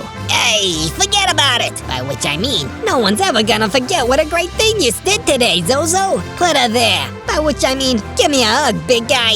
I know Dr. Evilson won't bother any of us anymore, but would both of you maybe still want to live here with me? You know it, buddy. Well, let's celebrate my newfound freedom with a great big party. Why the heck not? I'll bake a cake and robot land sharks eat cake. I'm not sure, but I'm definitely gonna try. On day 1, I spawned in as a land shark, the most awesome carnivore ever. I'm a real fish out of water. I've got 9 hearts from the start because sharks are naturally born tough. And even though I'm tiny, I still have a bite. Looking around, I saw that my starting area was a desert, or should I say, a sea of sand. But there aren't any other sea creatures anywhere. I wanted to go find some fish to eat, so I started swimming through the land in search of a nice meal. Da-dum, da-dum, da-dum, da-dum, da-dum, da-dum, da-dum, da-dum. I eventually ran into another animal, but it was a tarantula. I heard that they were poisonous, so I didn't want to eat it, but it definitely wanted to eat me. That's no way to treat the top of a food chain. Wait, am I even at the top of a food chain? I swam away from the tarantula and soon discovered that I had the ability to dive inside of sand blocks to hide. I stayed under the desert surface until the tarantula got bored of looking for me and moved on. Then I popped back up out of the sand. I didn't expect other things would try to eat me today. While I was thinking, a coyote tried to snack on me too. It took off a few hearts, but this time I fought back. As I expected, my bite packed a real wallop. I celebrated my win by chowing down on some coyote meat. It wasn't that tasty, but at least it kept my hunger meter full. I'd look for something better to eat tomorrow. Until then, I'd take shelter inside of a sand dune. On day 2, I resurfaced and went on to explore the desert in search of materials. At a nearby oasis, there was a grove of palm trees. I bit a few of them down and collected the wood they dropped. Ugh, that tasted gross. This is why I need tools in the first place. I got sick of biting trees pretty quickly, so I crafted a wooden axe to cut down enough of the remaining trees that I can make a complete set of wooden tools. While I was chopping, an octopus fell down from one of the trees. That was definitely the last place I expected an octopus to be. But then again, I was a land shark. What's the big idea? Can't a guy hide in a tree peacefully without getting knocked down? Sorry, buddy. I had no idea you were up there. What is an octopus doing in a tree anyway? It's not safe to wander out in the open out here. There are huge spiders everywhere, and they're looking for me. I thought spiders and octopuses got along. You have so much in common, like having 8 limbs and... that's about it. We most certainly don't get along, and I suggest you find a place to hide too. The spiders out here are looking for sharks too. Sharks like you. So they were hunting me. But why? I've said enough. I need to find a new place to hide. Good luck. The octopus ran away, but not before dropping some healing potions. He must have been prepared for the worst. I felt a little bad about taking them, but if he hid well enough, he wouldn't be needing them. On day 3, I decided to make the desert oasis into my base. I may have been able to swim on land, but having a source of drinking water around was never a bad idea. So I started chopping away at the rest of the palm trees to clear out an area where I could create my own personal retreat. Suddenly, a wild emu came bounding across the desert towards me. It was surprisingly fast and aggressive, but I was hungry, so that didn't stop me from taking a bite. The bird's attacks did a bunch of damage, so I was grateful for my higher starting health. Emus are trouble. If only I had heavy artillery. A couple bites later, and the emu was defeated. It also dropped a delicious golden drumstick. That looks yummy. I gobbled up the drumstick and felt myself begin to change. I became a bigger shark, and my bite damage increased to be as strong as an iron sword. My already great number of hearts also increased to 17. I tried my ability to dive into land on the grass blocks and found that I could now dive into those too.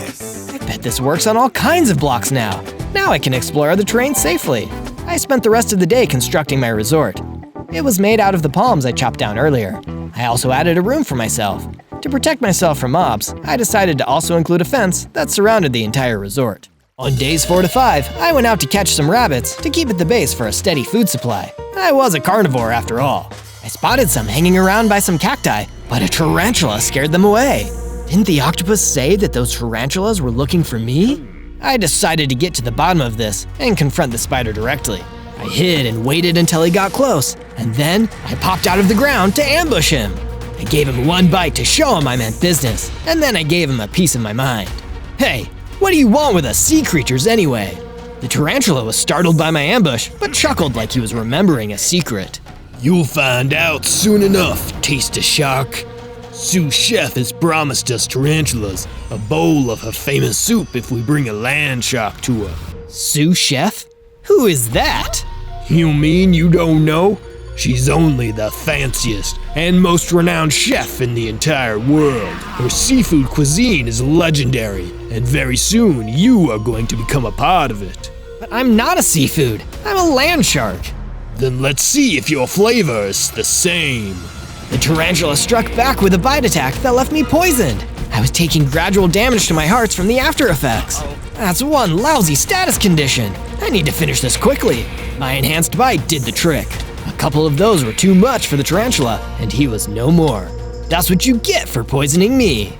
Even after the fight was over, I was still affected by the lingering poison damage, but thankfully, I had enough hearts remaining to wait for it to wear off. The total was way more damage than I was expecting. I even had to use a couple of healing potions I got from the octopus. I was lucky I took that tarantula by surprise. If he had ambushed me instead, that could have been it. I returned to the base to wait for my heart meter to regenerate. On days 6 to 8, I searched a nearby forest for some materials to craft an antidote to tarantula poison. I had a feeling that yesterday wouldn't be my last tango with those spiders, and I wanted to be prepared for next time. I found a patch of some plants with healing properties, which I could use to replenish my potions, but they wouldn't be able to neutralize the poison itself. I don't like it, but I think I need to capture a tarantula and study the poison. After that, I started flopping my way back over to the desert I'd made my home. I made my way across the dunes until I saw a tarantula, then I dove under the sand to hide. It didn't seem to notice me, so I waited for an opportunity to strike. But just then, another mob swooped out of the sky and attacked the tarantula. Whoa, what is that thing? It was a tarantula hawk, the tarantula's natural predator. It looked really tough, but it was distracted because it was fighting the tarantula. I emerged from the sand and took the tarantula hawk by surprise. The fight was won before it even began. Sharks are problem solvers. The tarantula hawk dropped something that would solve my poison problem, a rare poison resistance potion. I ate the whole thing in one bite. Hooray! With this, I won't take any extra damage from the tarantula venom. On days 9 to 10, I explored some nearby hills, which I could mine for stone and other sturdy blocks that couldn't be found in the desert. I had fun trying out my dive ability on a bunch of different surfaces. While I was diving, I fell into an area where a lot of carrot plants were growing. I'm going to take these and replant them at my base. Those rabbits will have to eat something before I eat them. As I was pulling up carrots, I felt like someone was behind me and turned around. It was a girl. She was dressed as a chef and carrying a really big knife. I hoped it wasn't who I thought it was. I, sous chef, have found myself another shark. And I thought the only ingredients out here were carrots. Oh no, it's exactly who I thought it was. See ya. Wait, come back. Hey, Sharky. Even though I was bigger, I was still just a fish. And a fish doesn't pick a fight with a chef. It never ends well. I swam as fast as I could until I lost her, and then I dove into the stone. For some reason, it was trickier this time. That's when I realized there was another shark trying to hide. Unlike me, this guy was a hammerhead shark. I bet building stuff is really easy for him. Boy, am I glad to meet you. I thought I was the only shark left. So did I. If you don't mind me asking, do you know where all the other sharks went? That sous chef you just saw has been rounding up our kind and turning us into soup for her restaurant. Soup? Oh no, I hate soup. And I'd hate being in it even more. She must be stopped. On days 11 to 12, my new hammerhead friend and I went back to my base. I made him his own room to make him feel right at home at my aquatic animals resort. Because stairs are really difficult to climb for finned boys like us, I decided to build in some pillars that we could use to swim up and down between levels. I was out getting more material when I was attacked by a giant snake. Let's hope my poison resistance works against snake venom too. The second it sunk its fangs into me, I was badly poisoned. My hearts were reducing quickly, so I ran back to base and started working on a new way to counter the venom. I knew that honey could help with curing poison, so I went and found a hive of desert bees, which I carefully transported to a safe location near my base. Now I have all the honey I need to avoid getting sick. I went back to fight the giant snake, and thanks to the honey and my healing potions, I was able to outlast it in a battle of bites. The snake dropped a rattle when it was defeated, and I had a feeling this was the key to building my poison resistance. I combined the rattle with some of the flowers and honey I had collected earlier and crafted an extra strength poison resistance potion. I drank it immediately. I'll bet I can become immune to all poisons if I keep making potions like these. On days 13 to 15, I was fast asleep in my shark bed when I remembered something from long ago, before I was even a baby land shark. It must have been a memory from a distant land shark ancestor. Back then, all of us land sharks swam through the desert together in a big group, or a shiver of sharks. There was always plenty to eat, and we always shared with each other. But one day, an army of tarantulas showed up and started capturing the sharks and their sticky spider webs. They dragged my ancestors to a huge cooking pot where sous chef was waiting. Très bien. With this latest haul, I'll have shark fin soup to serve in my restaurant for years to come. She was talking to an even bigger spider next to her, who appeared to be calling the shots for the tarantulas. Boss, when do we get some of the soup? You wait your turn. The other humans will get to sample my cooking first. Then maybe your spiders can have a chance. Okay. Whatever you say, boss. Now, let's get cooking. I woke up from that terrible nightmare before I saw all the land sharks go into the cooking pot. That would have been far too scary for me, no matter how tough of a shark I was. How horrible!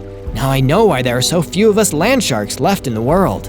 If sous chef had an army of spiders at her command, maybe it would be better for Hammerhead and I to keep ourselves hidden instead of going after her. On days 16 to 19, I was searching around the base for Hammerhead and couldn't find him. Hey Hammerhead, where are you? Are we playing hide and seek? There was a note left on my crafting table, so I read it. Dear Zozo, I'm going hunting for some more food. If I don't come back before tomorrow, it probably means that I'm in trouble. Please come looking for me. You're the only friend I have in this world. So that's where he is. He's in trouble. It had been at least a day since the last time I saw him, so going to look for him would be a good idea. I decided to go find my way to this trouble place he mentioned. Sure enough, it turned out to be a town for bandits and outlaws to the west of the desert. This place sure does look like trouble, but if my friend's here, I can't leave until I found him. Hey, Zozo! Hammerhead! You were easier to find than I thought. I said I was in trouble, and here I am. Let's go drink some milk at one of these saloons. I'm paying. We walked inside one of the saloons and saw that there was a fight breaking out between some bandits. It seemed like a group of them were ganging up on one guy. Hey, that's not fair! Leave him alone! Sharks! The bandits screamed and ran away. I guess the sight of a big shark and his hammerhead friend was all it took to scare them off. Thanks for the help, fellow sharks. Huh? You're not a shark, you're a human. That's where you're wrong. I'm a card shark, the slickest card player in the West. Here, have this crown as thanks for saving me. As soon as I put on that crown, I grew up again and had 22 hearts. I also gained a pretty sweet dash attack.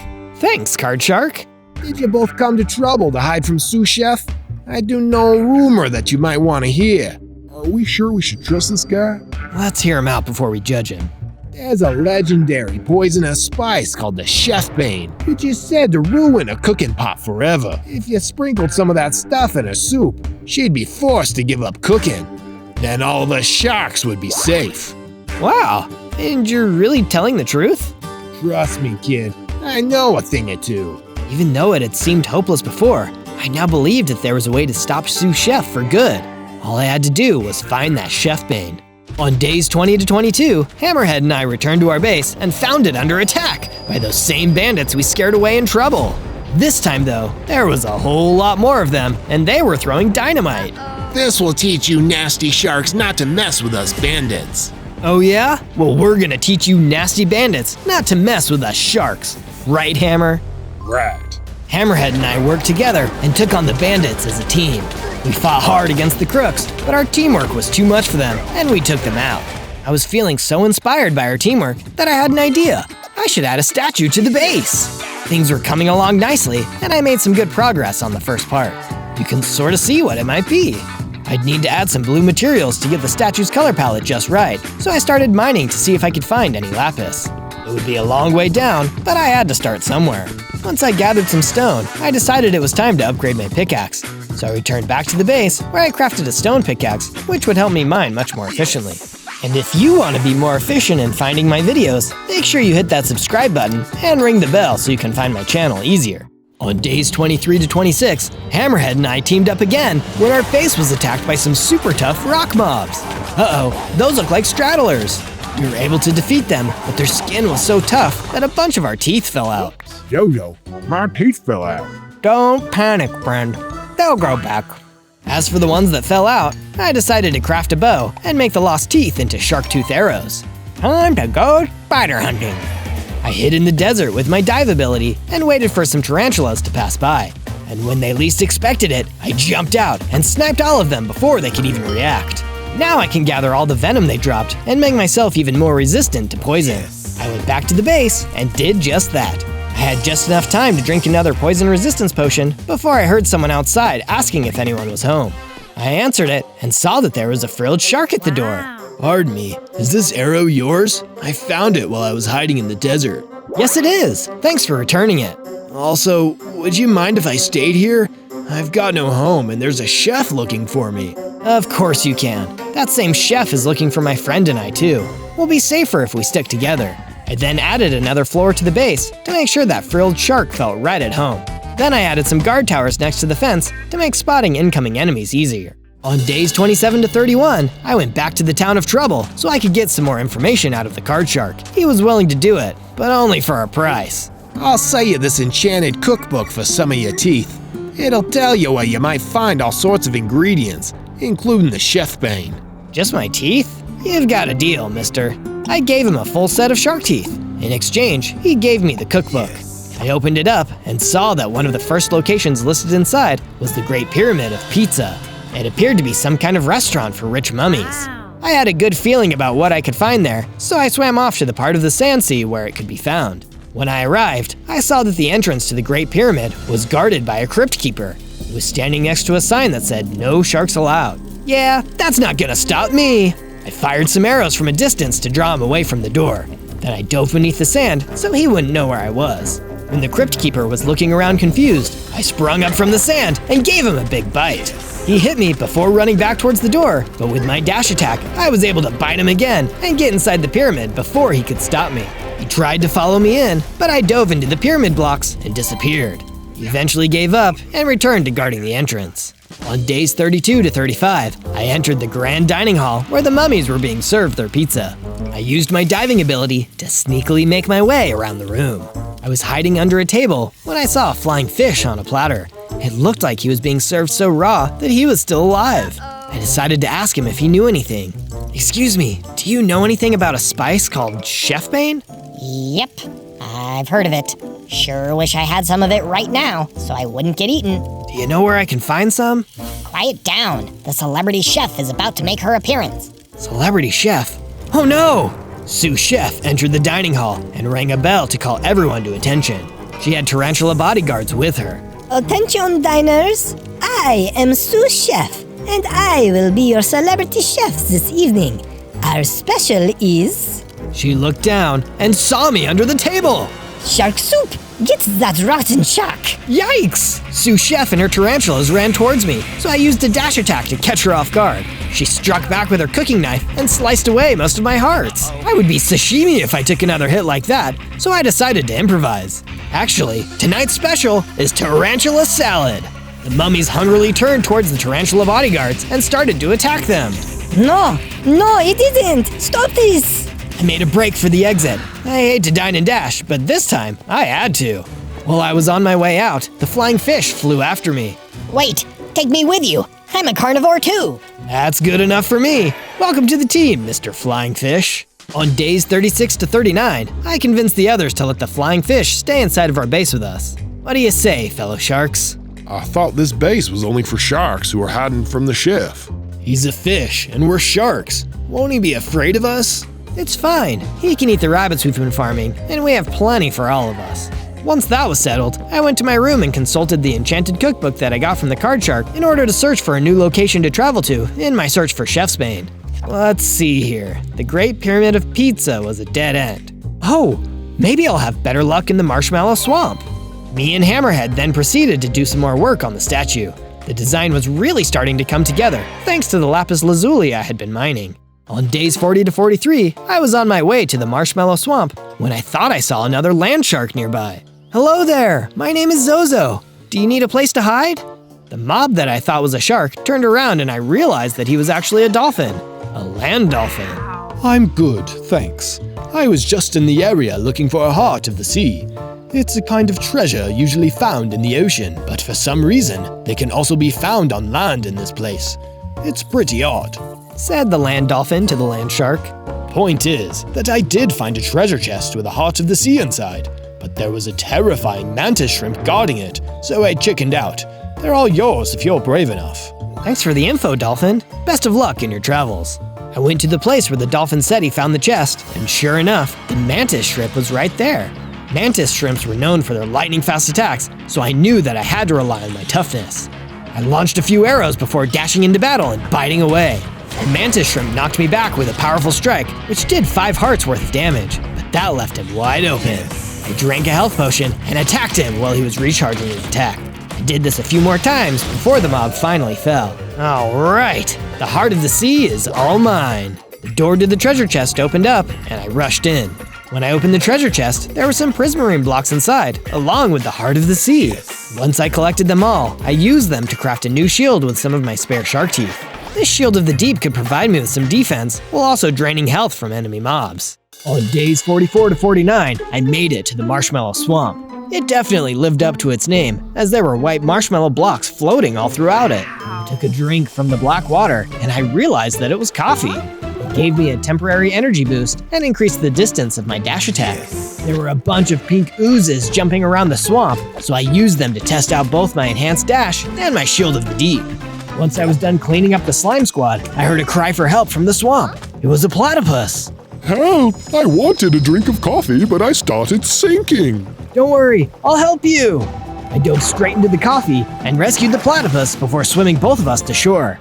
It was unusual for a land shark to be swimming in liquid, but I was very grateful that it all worked out. I, Platric Platypus, owe you my life, Sir Shark. Please, call me Zozo. I'm on a quest searching for a legendary spice called the Chef's Bane. Chef's Bane, You've come to the right place. You may not know this, but we platypi are experts in all things poison. You are? Absolutely. We're venomous creatures too. Chef's Bane is the ultimate in poisonous ingredients, but you won't find any in this swamp. We'll need to go somewhere a lot more tropical. Follow me. With that, Platrick began to lead me out of the marshmallow swamp. I felt like I could trust him, so I decided to follow him. On days 50 to 53, Platrick and I arrived in a tropical region south of the marshmallow swamp. I checked the inside of the cookbook and saw that this area was called the Banana Pepper Beach and was known for growing the spiciest peppers ever known. Look alive, Sir Shark. We're on the lookout for a very special purple pepper, which is a key ingredient for chef's bane. Purple pepper, Platrick. I'll positively peek around every part of this place until I've pointed it out. Say it, don't spray it. We split up and searched for hints of the purple pepper. I ended up at the seashore. Wow, I just realized that I'm a shark who has never seen the ocean. I didn't have time to think about that because I noticed the crypt keeper from the Great Pyramid of Pizza running towards me. I guess I interrupted his vacation. We fought, but this time I had my shield. After a few hits, he realized his health was being drained and he ran away. He won't bother me again. A little later, Platrick and I reunited.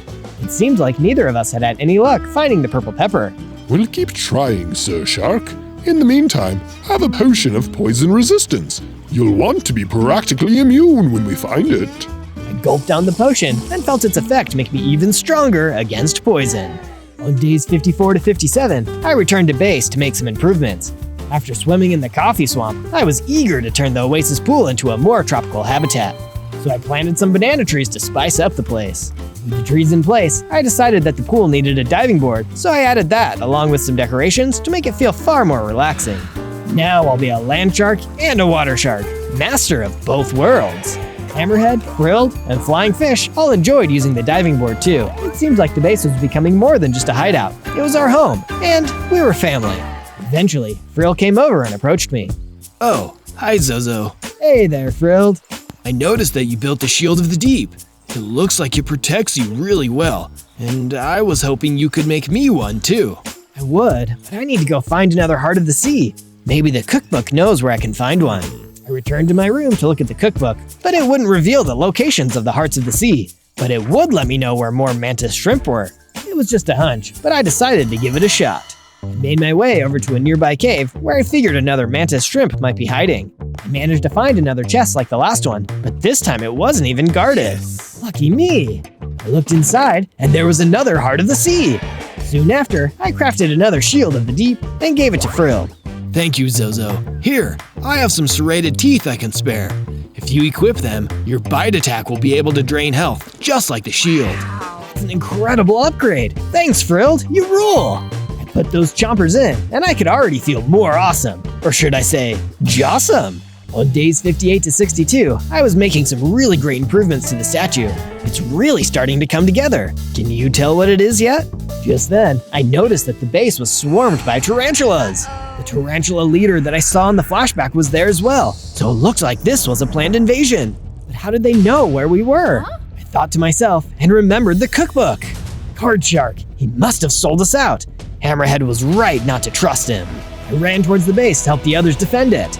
Grilled and I both had Shields of the Deep and draining bites, so we could restore our health even as we faced getting swarmed by tarantulas. Oh no, this poison is taking a real toll on me. Right, I forgot. I'm the only one immune to poison. Go get some honey and cure your poison, Frilled. I'll go help Hammerhead. Hammerhead was the one I was the most worried about. He wasn't immune to poison either, and on top of that, he didn't even have a shield. By the time I got to where he was, Hammerhead was being dragged away. Hammerhead! He called out to me while the spiders took him away. Make sure Card Shark pays for this. Don't worry, buddy. I will. And then we'll come save you. I was so afraid. There was nothing I could do. My best friend had just been kidnapped. On days 63 to 66, I returned to the Village of Trouble in order to get back at Card Shark for selling the rest of us out. I barged into the saloon where he usually hung out and saw him in the middle of a card game. He wouldn't be for long. Hey, Card Shark, I need to talk to you. Yeah, well, if it isn't my old shark friend, I'm surprised to see you here, and alive. You know why I'm here. You betrayed us. Now, remember the good times we had. I gave you that cookbook, remember? Your cookbook didn't help me at all. All it did was lead me to a bunch of dead ends. The purple peppers to make Chef's Bane weren't even where they were supposed to be. Of course they weren't. The Spider King already picked them all, so that no more Chef's Bane could be made. It was part of his deal with Sous Chef, and this is part of my deal with her. He started throwing poker chips at me like arrows. I raised my shield and blocked them. Then I dashed in and gave the card shark a well-deserved bite. Good one, but I'm tougher than that. I am a shark, same as you. No, not anymore. He tried punching me, but I followed up with a harsh, draining bite and defeated him. That was for Hammerhead. With Card Shark defeated, I left trouble and followed the many footprints that tarantulas left in the sand. I hoped the Hammerhead was all right. I don't know what I'd do if he got turned into soup. On day 67 to 70, I tracked the tarantulas to Cobweb Castle. I knew that Hammerhead could be here, as well as the purple pepper ingredients needed to make Chef's Bane. There were a whole lot of tarantulas around, but I was a whole lot of shark, and their poison wouldn't work on me. I fought my way to the throne room and found Hammerhead restrained in a web. Zozo, is that you? Don't worry, Hammerhead. I'm coming to help you. I moved closer to the throne when suddenly the King of Spiders dropped down from the ceiling. 2 sharks for the price of 1. The boss is gonna be extra happy with me. The boss is never gonna see you again, Spider King. Not unless you get out of our way.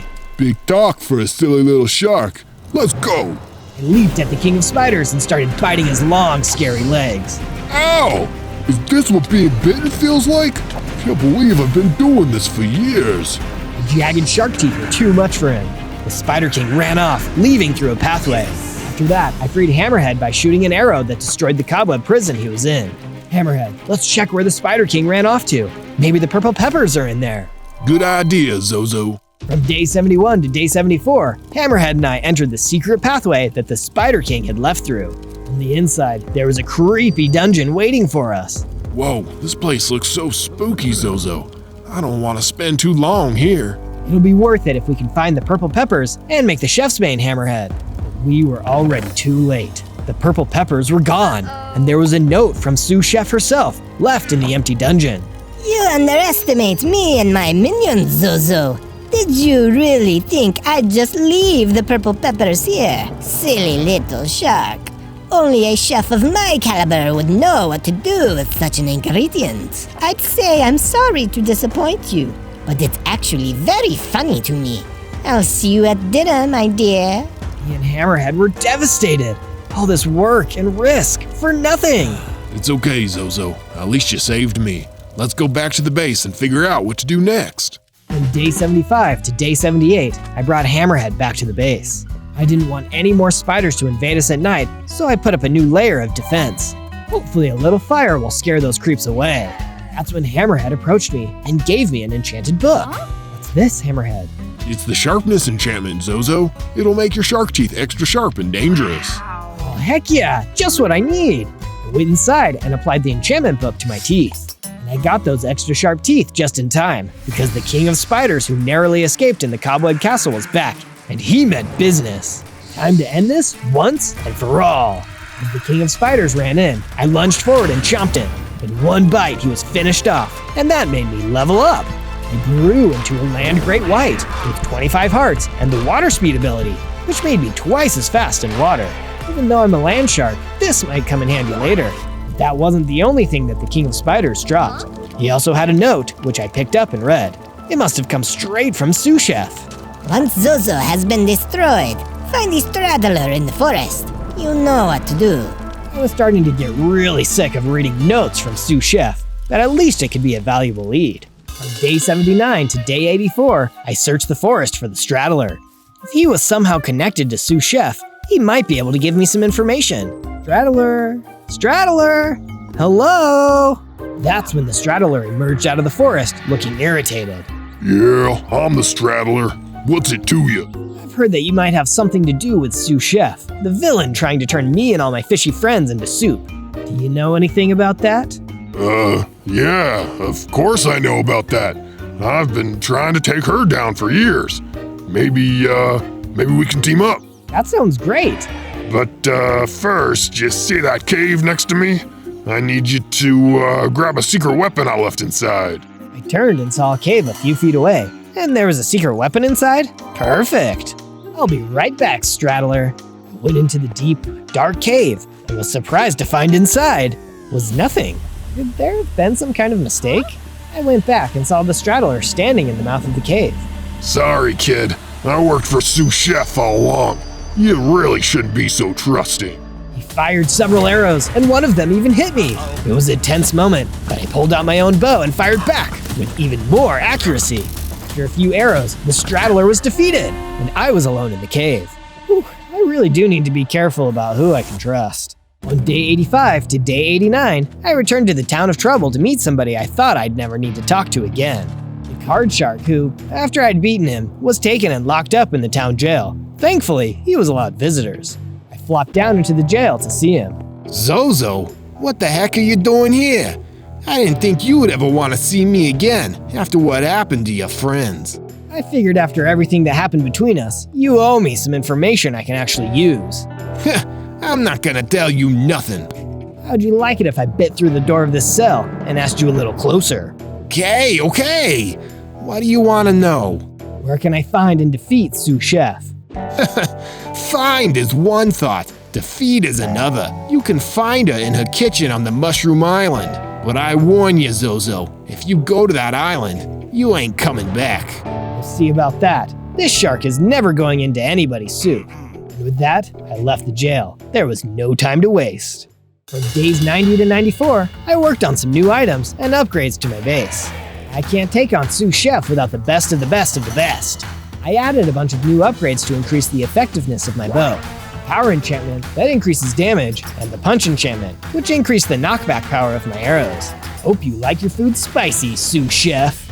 And also, to give myself a little extra boost, I made myself a few potions. A potion of healing, a potion of regeneration, and a potion of swiftness.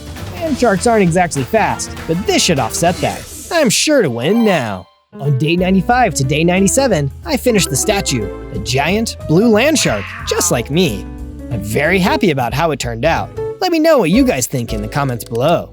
It made me realize something. In all of my time here, I'd only seen a handful of other sharks. There used to be so many land sharks out there, but now, because of people like Sous Chef, they were all gone.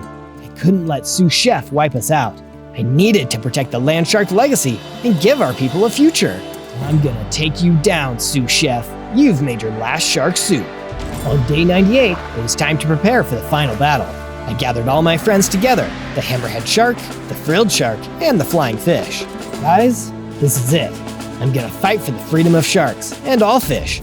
If I don't come back, then find Sous Chef on the Mushroom Island and defeat her for me. That's when Hammerhead Shark, my oldest friend, stepped forward. Wait up, Zozo. I'm not gonna let you go alone. Hammerhead, it's dangerous. She's gonna try and turn us to soup. That's exactly why I can't let you go alone. Let's go together and finally finish this thing. On day 99, Hammerhead Shark and I swam across the ocean until we reached the Mushroom Island. Let's go, Hammerhead. No time to waste. The island was guarded by particularly creepy creatures, mutant spider pigs. They spotted us and started to crawl towards us. What are we gonna do, Zozo? Don't worry, Hammerhead. I have a special weapon. I pulled out my fully upgraded bow and started firing, knocking back the mutant spider pigs. Look at that! I'm biting you without even touching you! Ha! Zozo, over here! I found some prisoners! I went to where Hammerhead was and saw that he had found a cage full of blobfish that Sous Chef had captured. You help them get back to the base, Hammerhead. I'm gonna defeat Sous Chef once and for all. Good luck, Zozo. I believe in you. On day 100, I continued alone across the Mushroom Island, looking for Sous Chef and her evil lair. Along the way, even more mutant spider pigs started rushing towards me. I used my upgraded bow to quickly dispatch them and clear the way. Will you guys get out of the way? I'm looking for your boss. After defeating the last few mutant spider pigs, I saw a secret chest on the island, with a sign next to it saying, Secret Ingredients. Hey, that sounds useful. I searched through the chest until I found a bottle labeled Potion of Evolution. I immediately added it to my inventory and kept moving. Soon enough, I found Sous Chef's true lair. She'd mined a huge crater into the ground and filled it with lava. It was the ultimate soup boiling pot, and Sous Chef was there, throwing ingredients in. Welcome, Zozo. You're just in time. I've been working on the ultimate soup, but it's been missing something. I think it could really use a little shark to really make it pack a punch. Oh, I'm here to pack a punch, Sous Chef, but it won't be in your soup. Sous Chef started to laugh at me, and as she laughed, she grew bigger and more powerful. She also equipped a huge diamond sword. This must have been her final form. Big talk, but nothing to back it up. You don't even have the chef's bane. How could you possibly stop me? Things have changed, sous chef. I used to want the chef's bane. Now, I am the chef's bane. I remembered my friends and got a surge of power and started to grow and change. I wasn't a land shark anymore. I was Land Megalodon, the biggest and most powerful shark in history, with 30 hearts. You wanted shark? I'll give you more shark than you can handle. I lunged at her. She tried to hit me with her diamond sword, but her sword was nothing compared to my razor-sharp Megalodon teeth. Ouch! I was meant to eat you. You're not meant to eat me. She tried to hit me, but I kept lunging forward and biting her. Sous Chef was stumbling backwards, losing her balance. You look a little tense, Sous Chef. Why not take a dip and cool off? With one more push from me, Sous Chef fell backwards and landed in her own soup. She was finally finished. I threw the potion of evolution into the fiery pit, which caused it to level up and change into obsidian. Now no shark will ever be cooked here again. With Sous Chef gone, I returned back to my base, where the hammerhead shark, the frilled shark, the flying fish, and the blobfish were waiting for me. Want to head out for a meal to celebrate our victory? Sure, anything but soup. On day 1, I spawned into the Badlands as a devil dragon! A devil dragon in the Badlands? This is so rad that I don't even mind that I'm a baby! I feel like I should start a rock band or something! But before I could come up with a cool name for my new rock band, something huge and dark rose out of the ground in front of me. It was an Endergast! Oh my goodness! I've never seen anything like you before! Welcome to my domain, Devil Dragon. I am Lord Endergast, the most powerful being in the overworld. Wow! It's an honor to meet you, your lordship. Is there anything I can do for you? Yes, you can perish! Lord Endergast blew a huge fireball at me, which I only narrowly dodged, destroying the summoning circle next to me. Why did you do that? I was so polite to you. I don't admire politeness. I admire survival. That's why I'm playing the 100 Days game. And if you figure out how to play, you may just be able to survive this. How can I play a game if I don't even know the rules? But he didn't answer me. He just breathed another fireball at me, and all I could do was turn and fly away. The 100 Days game? I guess I've got to find out what it is if I want to survive. On day 2, I finally stopped after hours of flying through the Badlands, trying to escape the wrath of the nasty Lord Endergast. I can't afford to be reckless against a villain as powerful as him just yet. I only have 10 hearts. If a battle goes bad, I won't be able to survive. But my hearts weren't the only issue. My hunger meter was almost dangerously low. I needed to get my hands on some food soon, or I'd be in real trouble. I searched around the Badlands, which didn't have that much vegetation. I was so relieved when I happened upon a lone apple tree that I almost cried. Sweet, crunchy, delicious, apple-y goodness! Just what the doctor ordered. I knocked down the tree and started eating the apples that it dropped until I started hearing a rustling noise that sent a chill down my spine.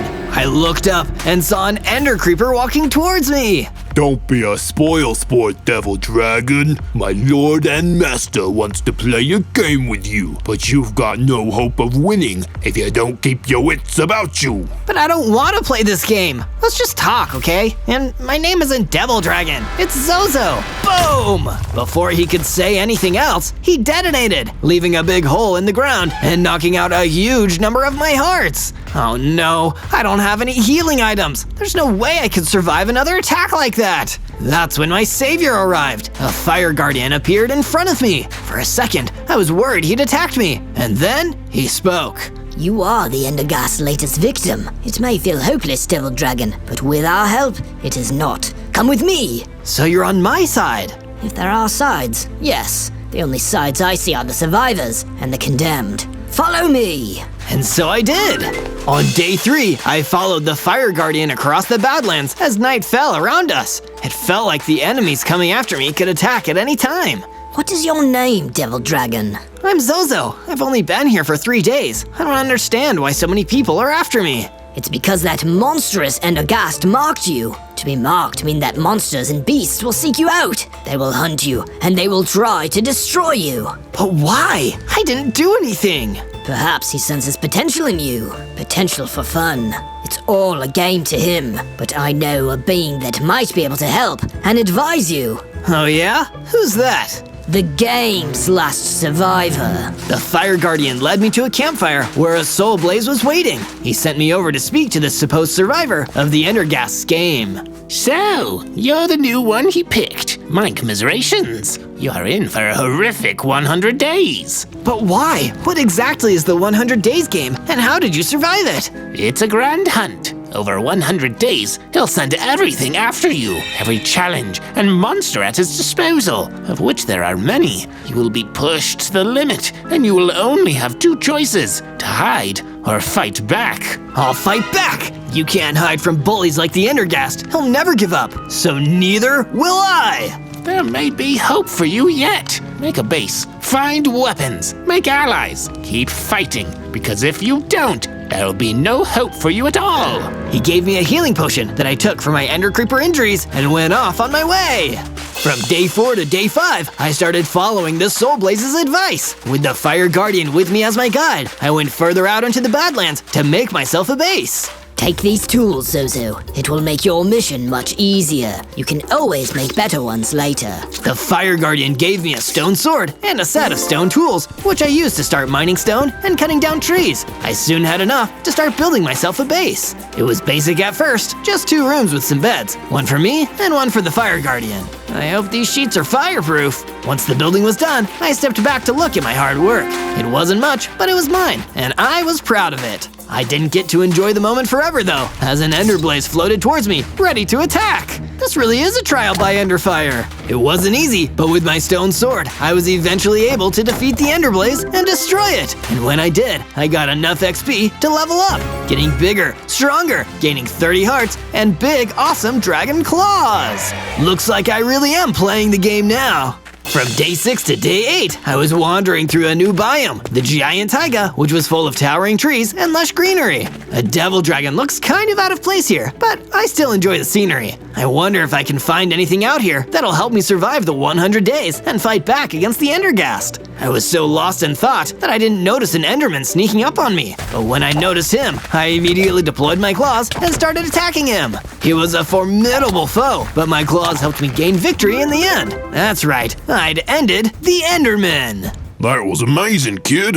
Who's that? I turned and saw an evoker emerging from the tree line. I've been hunting and tracking that Enderman for weeks, and you took him out just like that. It was amazing. Oh, thank you. I really appreciate the kind words. It's been kind of a rough week. Tell you what, wanna come help me take out another monster? I'll make it worth your while. Sure, it couldn't hurt. I mean, maybe it could, but I'm always happy to help. From day 9 to day 10, I followed the evoker through the giant taiga until we came upon a deeper, darker part of the forest. What exactly do you want me to take on out here, Mr. Evoker? Truth be told, I need your help taking on a ghast. Oh no, it isn't an Endergast, is it?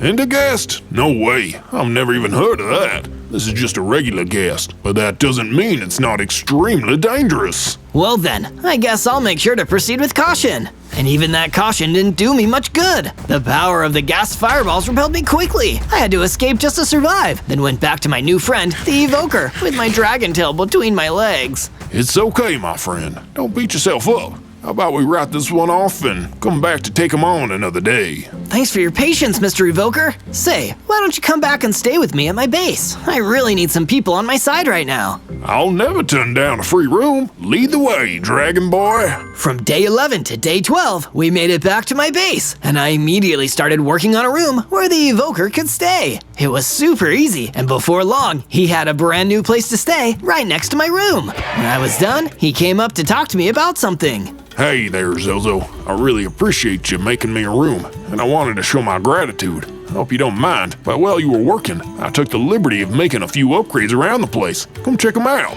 I was super impressed. While I'd been busy, the Evoker had set up a brand new storage room where I could keep all my gear and resources, as well as a furnace, ready to craft some new equipment. That's so kind of you, Evoker. Ah, don't mention it. It's the least I could do. Anything else you need? Don't hesitate to ask. Well, to tell the truth, I could use some advice. I need to survive the Endergast's 100-day-long hunt. I don't know much about this Endergast fella, but I've been a hunter myself. Let me tell you, a bad hunter will try to make the whole world play by his rules. but a great hunter will know how to use the world around him to his advantage. See what I mean? It was great advice, and I immediately started to act on it. I headed into a nearby cavern to seek out some iron ore and brought it back to my base. With the furnace, I turned the ore into iron ingots and then crafted a new iron pickaxe and matching sword for myself. The evoker was right. I could use the world around me to my advantage. That was how I could survive and beat the Endergast at his own game. In my search for more resources, I also made a few extra improvements to my base. I herded a flock of nearby sheep into the area and set up a nice spacious pen to keep them secure. Things looked to be on the up. From day 13 to day 15, I decided to ask my guide, the Fire Guardian, for some advice on growing stronger so I could survive the rest of the hunt. Taking on the Endergast won't be easy, Zozo, but smaller challenges can prepare us for the larger ones ahead. I've heard some of his henchmen are stalking the giant tiger. If you're using the world around you, then use them to hone your fighting skills. So, I set off on my new quest to take down some of the Endergast's minions. Reaching the giant taiga, I realized that this wasn't going to be as easy as I first thought, because I was outnumbered. A swarm of ender creepers were roaming around, and I'd already tangled with one of those nasty explosive mobs. But I remembered the advice from the evoker: use the world to my advantage. The giant taiga was filled with plenty of vegetation, which I could use as cover to sneak up and get the drop on them. I jumped from the trees and destroyed one on the spot. Hey, where the heck did he come from? With a swing of my sword, I dealt some damage, then ducked back behind the trees. Hey, where the heck did he disappear to? They searched for me, but only found defeat. When the last one remained, he puffed and boom! The ender creeper detonated. I emerged victorious, and one even dropped a handy item, a health potion. Drinking it, I suddenly got much stronger. I had now gone up to 60 hearts and even learned a new ability, a flame breath attack. Oh, now that's perfect for a devil dragon like me. Now I'm cooking with fire. From day 16 to day 19, I continued exploring the world and looking for some more of the Endergast henchmen to take down. I was feeling super confident about my chances after my victory and looking for my next big challenge. I stumbled into a new biome, the Crimson Forest. This place was crazy creepy. As I explored, I came across an old book that seemed to have been left by someone that the Endergast had marked before. If you are reading this, then beware. The one hunting you has no rules, no boundaries. He doesn't flinch at his adversaries. He fears nothing. That's why he does this. He hunts to feel alive and will do anything to catch his prey. Oh, I'd better watch out. The Endergast seems to have some real issues. I had been so distracted by reading the book that I almost didn't notice a familiar hissing sneaking up behind me. There's the devil dragon that took out our buddies. Get this fool, boys. More ender creepers! I was nearly caught off guard, but stood my ground and fought them off. That was a close one. Lucky I noticed them, or I could have been blown to smithereens. From day 20 to day 22, after my run-in with that last group of ender creepers, I decided it would be best to make sure I was better protected against oncoming damage. So I headed back to the mines and gathered up some more iron ore, turning it into ingots and then smelting those into a shiny new iron chestplate. With all this added armor and still feeling confident after my recent wins, I thought it was about time I got some more experience and headed back to take care of that ghast that the evoker had been hunting when we met a few days earlier. This ought to be a good warm-up for taking on the Endergast. Sneaking up like I had done before, I gave the ghast a taste of his own medicine and hurled flames its way. I was able to deal a lot of damage, destroying it on the spot. But I didn't get to enjoy the victory for long. Do you really think you'll be able to best me so easily? It was the Endergast. Where had he come from? You really ought to be more careful with how much attention you draw to yourself. I was once like you know. Weak, inexperienced. Do you think anyone made it easy for me? Of course not. I had to prove myself as the greatest hunter of all time. And I'm not about to let an upstart like you undermine me. Before I had a chance to fight back, the Endergast released a barrage of fireballs. I knew I wasn't going to win this fight. I had no choice but to take cover and retreat to safety. From day 23 to day 26, I managed to make it back to my base, but was careful to make sure I wasn't followed. Lord Endergast had already tracked me down once. I needed to be careful he didn't discover where I'd set up my base. I tried not to feel too defeated. It was still early in the 100-day challenge, and I just needed to keep challenging myself to eventually beat him. Plus, I'd already bested that regular ghast, which the evoker was really impressed to hear about. That's great! Good going, Dragon Boy! We'll make a world-class hunter out of you yet! Speaking of which, I decided it was time to get in some more practice of using the world around me to improve my chances of survival. I went off for another jaunt into the mines and gathered up the last of the iron ore I could find. I had plenty to make enough ingots to craft myself an iron helmet and a pair of iron boots. I had a much better shot at resisting incoming attacks. Now I was covered in a full set of armor. Looking good, Zozo. I had a similar idea. I've been working on protecting the base. Check out our brand new perimeter wall. The place looked great. Now I would rest easy knowing the base would be defended even while I was away. Plus, it provided added safety so I could survive for the full 100 days.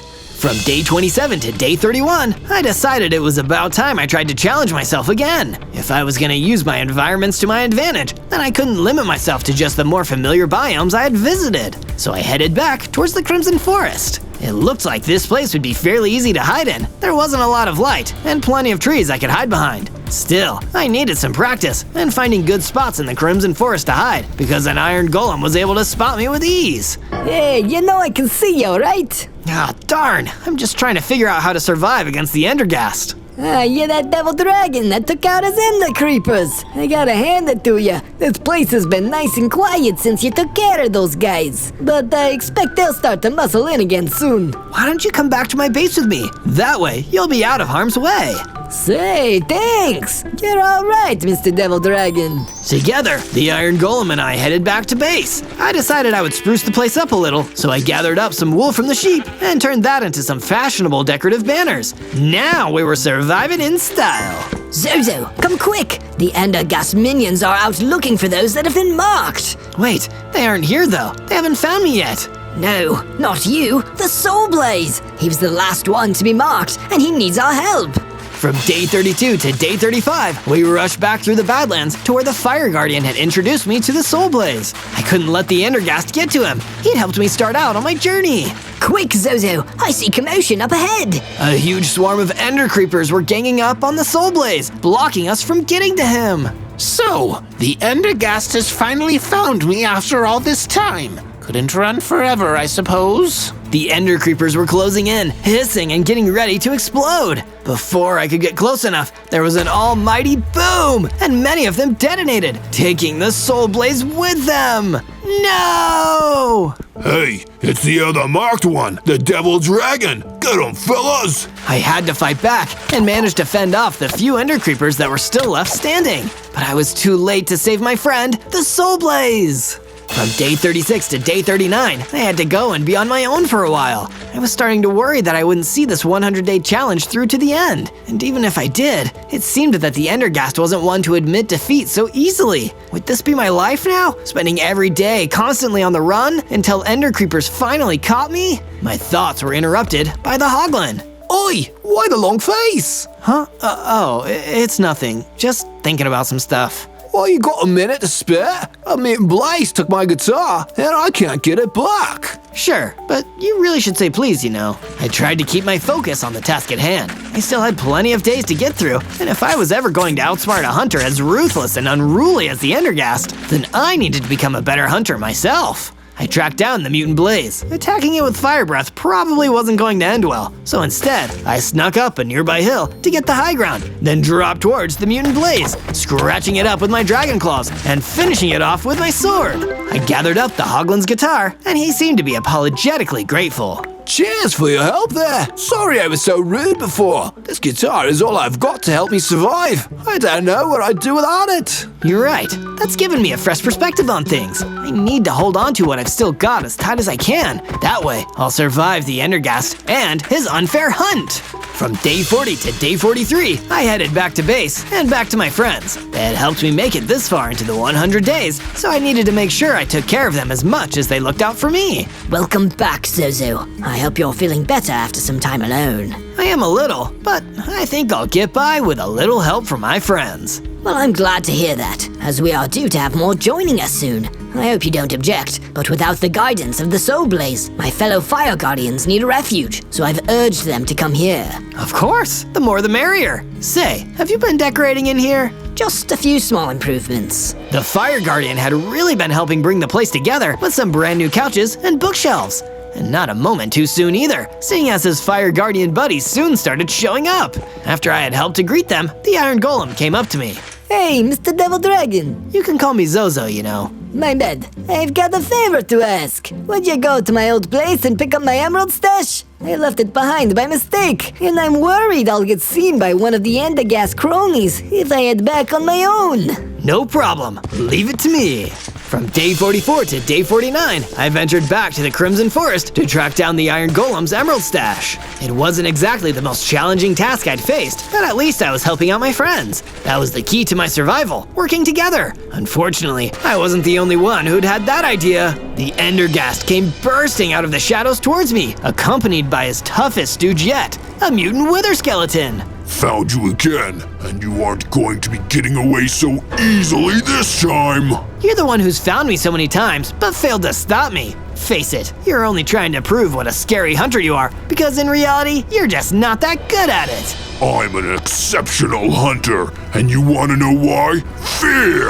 If you make the creatures of this world fear you, then they'll bend to your whims. For example, let me introduce you to my friend here. Not tough enough to take me on yourself? Oh, you naive fool! You think you can goad me? This is all part of my game, making you grow confident, even arrogant, all so I can make you realize how futile your efforts were when I finally beat you! With that, he slunk back into the shadows as his mutant wither skeleton started coming towards me, ready to attack. I drew my sword and leapt into battle!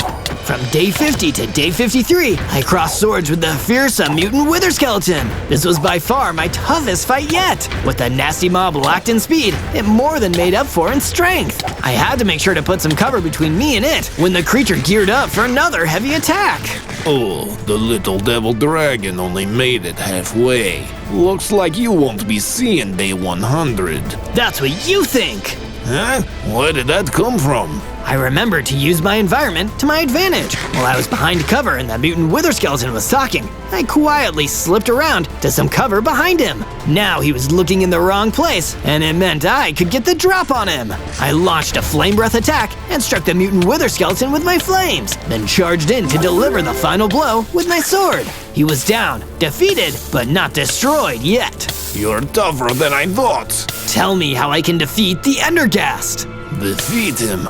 You'll have to find him first. He resides in the Dover Mountains, surrounded by his most loyal and powerful hunters. You might as well take these. As he died, the mutant wither skeleton passed me a handful of mystical diamonds. These would come in handy later, I thought, so I held on to them.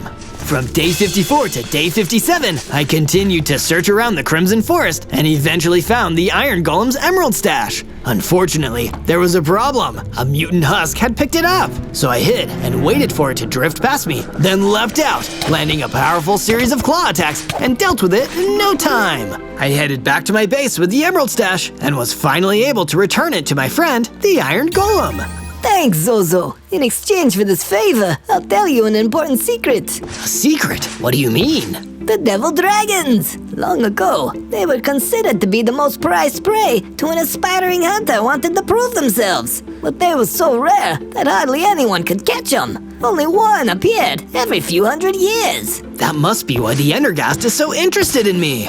From day 58 to day 62, I worked on making some improvements to the sheep pen, giving those woolly guys a lot more space to roam around freely. But after I had done that, I remembered about those mystical diamonds I had taken from the mutant wither skeleton. I didn't have enough to craft weapons with, but I bet that if I could find some additional diamonds, I could make something pretty special with these. So that's what I did. I ventured down into the mines, and sure enough, there, embedded in the stony walls, were some shiny, untouched diamonds. I knocked them free with my pickaxe and took them back to my base. There, I combined them with the mystical diamonds to create a brand new diamond sword and pickaxe to match. They were both imbued with the magic of the mystical diamonds. It was then that the Fire Guardian came to tell me about some of the new improvements he had been making to the base while I'd been busy. Take a look over here. I've made the living area more comfortable to accommodate everyone that's staying here at the base. And there's even a fireplace. My fellow Fire Guardians were feeling a little aimless without some fire to guard. Wow, these are some impressive upgrades.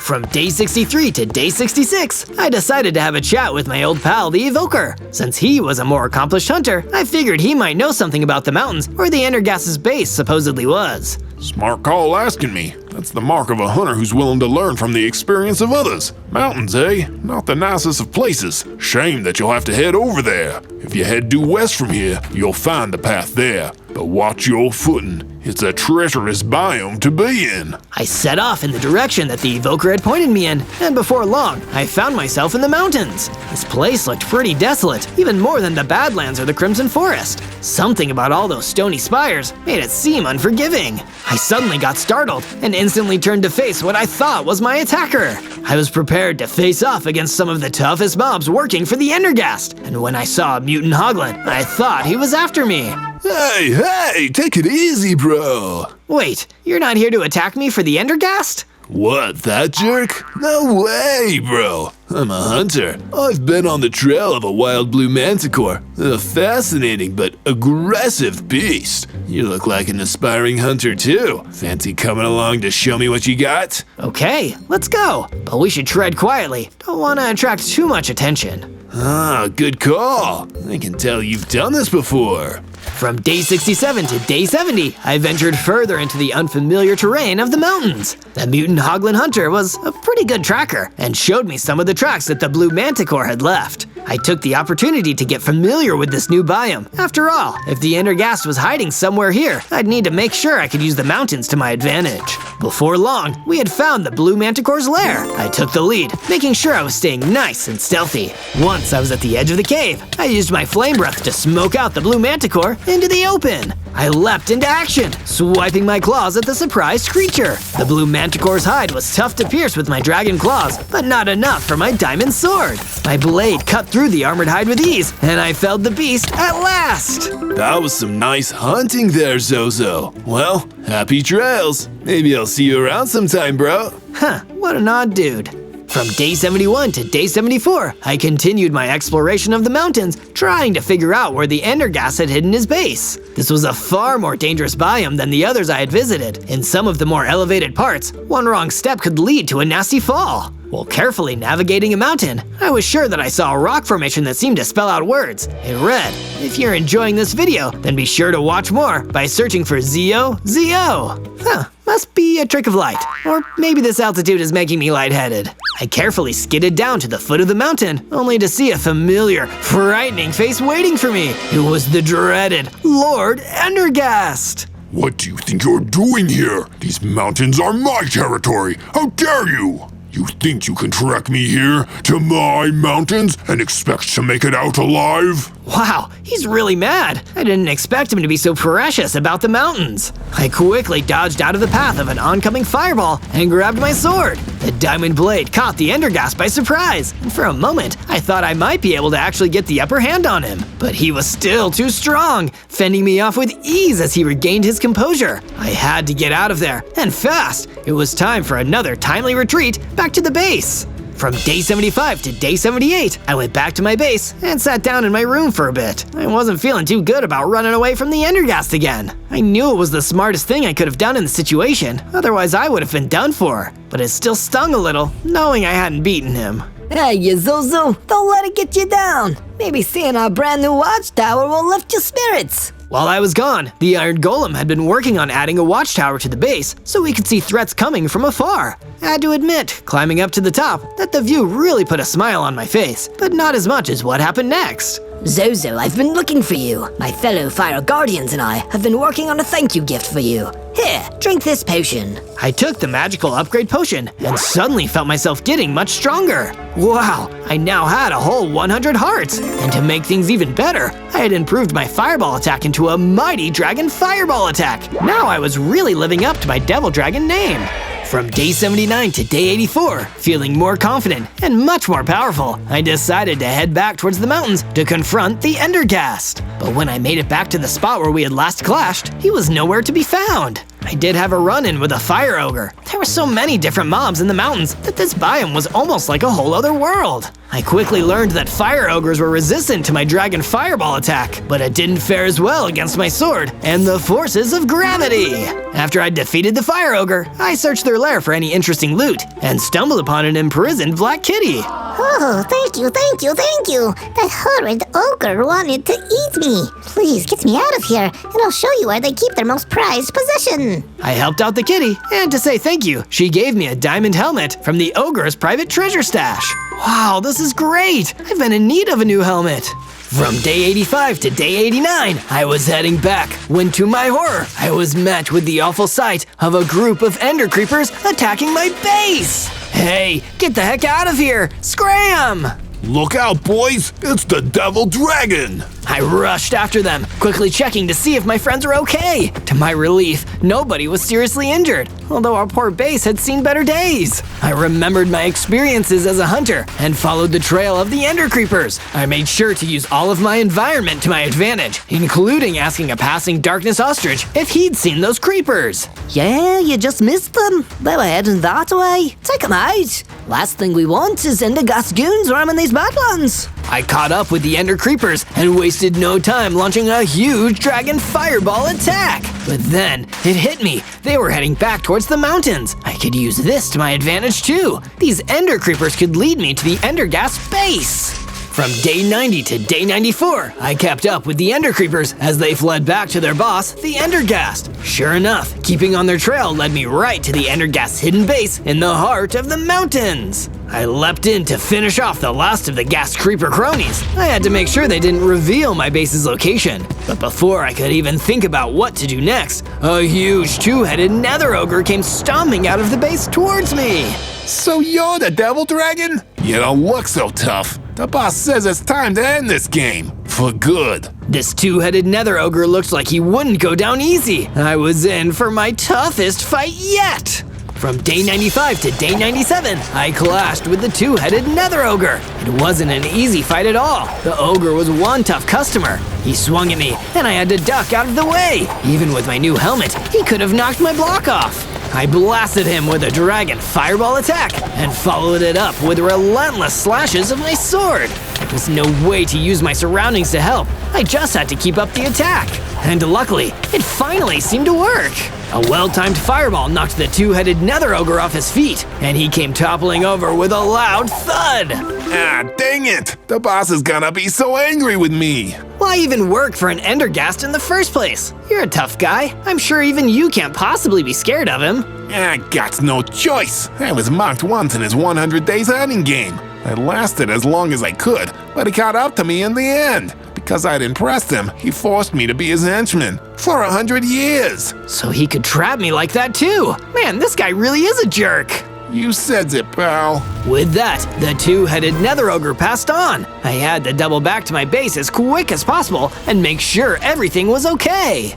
On day 98, I made the journey back to my base and assessed some of the damage the ender creepers had left in their attack. Fortunately, it wasn't too bad, all things considered. Most of the damage was taken by the perimeter wall, and that's what it was there for. Look guys, I need to stop the Endergast once and for all. If I don't act now, then there's a chance he won't ever let me go. You've all helped me get this far, so thank you very much. First, the Fire Guardian came to say goodbye. The Fire Guardians have your back, Zozo. We will defend all you've built here while you go forth. The Soul Blaze would be proud of you. Then, the Iron Golem. Well, Mr. Devil Dragon, you gave me a place to stay out of harm's way, and I'm grateful for that. That's way nicer than the Endergast or his cronies have ever been to me. So I say, go kick their butts. And finally, the Evoker. You've become a mighty fine hunter, Zozo. You've listened to all my advice, and there's nothing more I can teach you. Just follow your instincts, and you'll prevail. With that, I headed off to finally end my 100 days for good. On day 99, I retraced my steps and found myself back where I wanted to be, right outside the Endergast base. He must have realized I took down his two-headed nether ogre because the place was swarming with ender creepers. Just as I was trying to get the drop on them, a familiar face snuck up on me. It was the mutant Hoglin. Don't overwork yourself, bro. I'll handle these clowns. Slip inside while they're distracted. Thanks, Mutant Hoglin. Now I could sneak into the base undetected. This was it! On day 100, I reached the top of the enemy's base and came face to face once again with the Endergast. He had been expecting me, but he wasn't too pleased that I'd made it this far. You again? You really don't give up. Well, since you survived up to day 100, maybe I could find use for you. After all, you did just take down my last top henchman. No chance. I'm here to put an end to this game once and for all. Let's see about that, shall we? There's only one way this game ends. My way! And before any more words could be exchanged, the battle began. I had to use all my strength and experience to take on the Endergast. I thought quick on my feet of a way to destroy him. I tried a few times, hitting the Endergast in the head with my fireballs and dealing some damage, but it had also angered him a lot. He let out a spew of fireballs, and I had to quickly get the heck out of the way. He flew down to get closer to me, and that made him vulnerable. Moving quickly, I used my claw attacks, then showed up with my mystical diamond sword. Then, as he fired his last fireball at me, I deflected it and sent it back his way, finishing him off for good measure. It worked! I had finished it! The Endergast was defeated, and his ruthless hunt was over. I had survived the whole 100 days. On day 1, I rose out of the ground as a baby warden skibidi toilet. Whoa, this is one of the weirdest creatures I've ever been. Still, 6 hearts. I better play it safe. Suddenly, a gorilla came rumbling towards me across the plains. Invader! Invader! You're not meant to be here. That didn't sound like a welcome wagon, so I turned my porcelain tail and ran off at massive speeds. That just rang the alarm bell though. More gorillas came charging in, forming a dangerous chase party. I climbed further up the plateau, managing to lose the gorillas. But the chase exhausted me. I really spawned into the wrong area here. What's going on out here? I feel like there's something I'm forgetting, but I can't remember what I forgot. Boom! The ground next to me exploded, and an even bigger, stronger gorilla crawled out of the hole. Freeze right there. You move one step and I'll destroy you. Wanna live? Follow me, or else.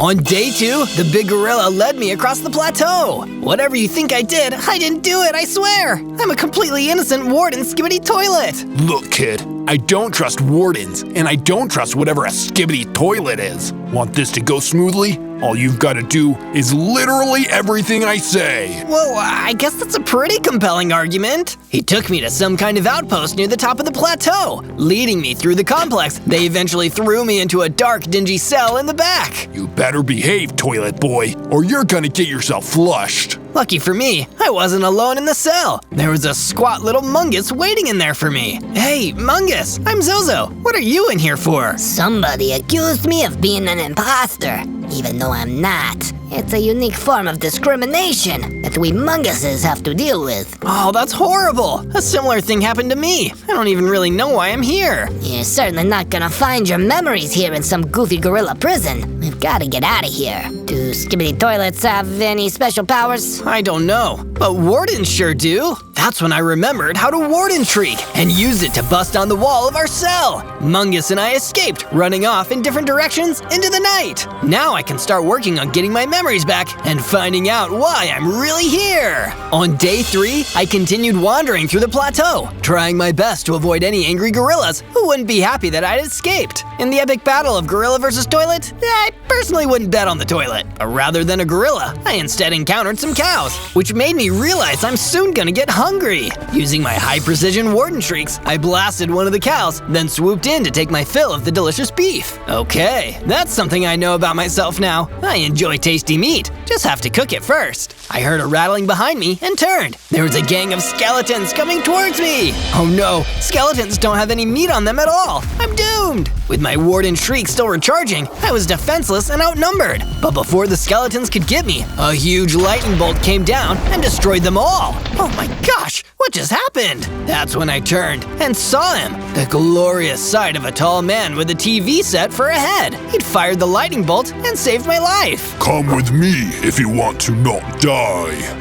From day 4 to day 5, I followed the TV man into the Shattered Glaciers, a freezing and treacherous biome. Man, anyone who lives here must be one tough cookie. I can feel my bones rattling inside my toilet. We arrived at an equally cool pad where the TV man must have lived. It was easily one of the hippest homes I'd ever seen. Thank you again for saving my life, TV man. I'm Zozo. What can I possibly do to repay you? The name's Ray. Cathode Ray.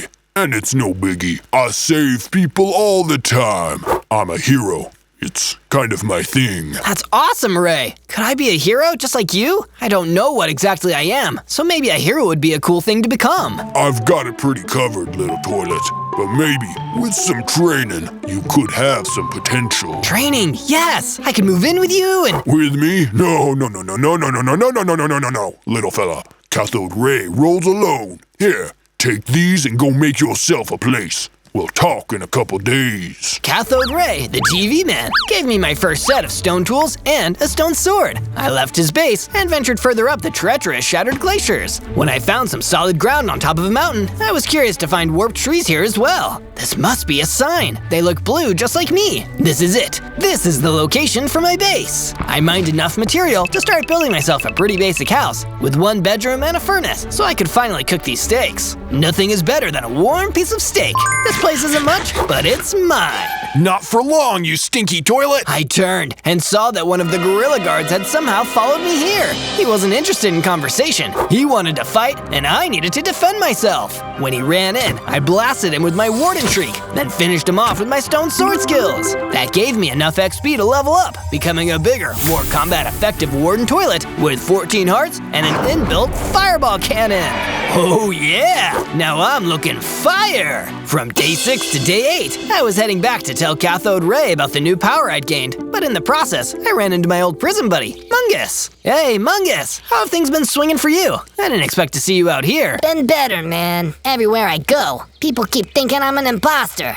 It's really starting to affect my self-esteem. That's terrible, Mungus. I wonder why people around here are so distrusting. I continued on to Cathode Ray and asked him the same question. It doesn't surprise me to hear that, Zozo.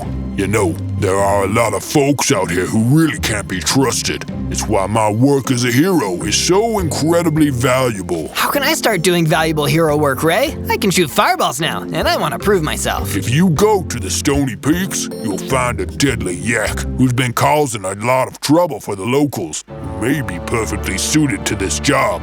Send a Warden toilet to defeat a Warden toilet, I always say. Of course, Ray. Thank you for this opportunity. I won't let you down. With my new mission, I set off across the glaciers towards the Stony Peaks. From day 9 to day 10, I first made my way out to the Stony Peaks. It was a terrain so harsh and unforgiving, it made the Shattered Glaciers seem downright cozy. I was constantly paranoid that with one wrong move, I'd fall over and get injured, or worse. But after carefully navigating the difficult slopes of the Stony Peaks, I saw the monstrous yak in the distance.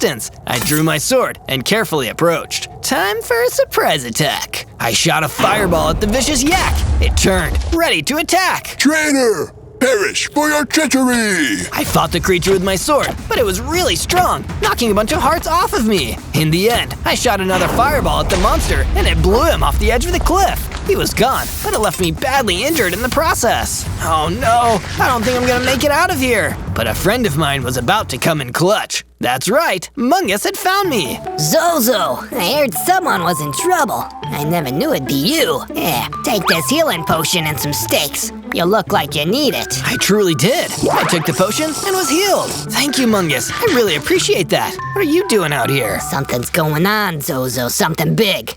Wanna come with me to help look into it all? I would, but first, I need to go tell my mentor about my victory here today. I'm on the up and up. From day 11 to day 12, I returned to Cathode Ray, excited to tell him about my victory against the diabolical Warden toilet spider. Well done, little toilet dude. You've proven that you've got the makings of a hero in you. Thank you, Ray. It's an honor to hear that from you. For your next step on the road to heroism, I have another challenge for you.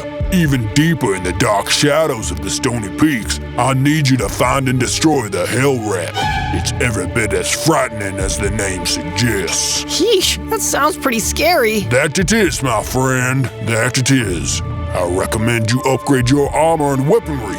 Good heroes don't take chances. Good advice, Ray. I scoured the shattered glacier until I found a deep mining cavern. I searched inside, getting deeper and deeper into the dark until I found a dusty old crate. Inside was exactly what I needed. Some pieces of iron armor, an iron sword, and an iron pickaxe. The miners must have left this behind when the place was abandoned. I didn't get to keep my new gear pristine for long because soon enough, the mine was crawling with gorilla guards. You never should have come here. But I wasn't as weak as I used to be. I held my own against the gorillas until they were forced to retreat. Nobody defeats a hero. From day 13 to day 15, I returned to the stony peaks with my new iron weapons and armor plating, ready to take on the terrifying Hell Rat. I searched high and low for the Hell Rat's nest, terrified that at any moment it might pop out and destroy me, just like Cathode Ray had told me. But when I eventually found a cute little hut, and inside, I was astonished to find the Hell Rat. But it didn't seem threatening or scary at all. It seems like a pretty innocent, if slightly strange-looking, rat. Hey, you don't seem particularly hellish. Why do they call you the Hell Rat? Oh,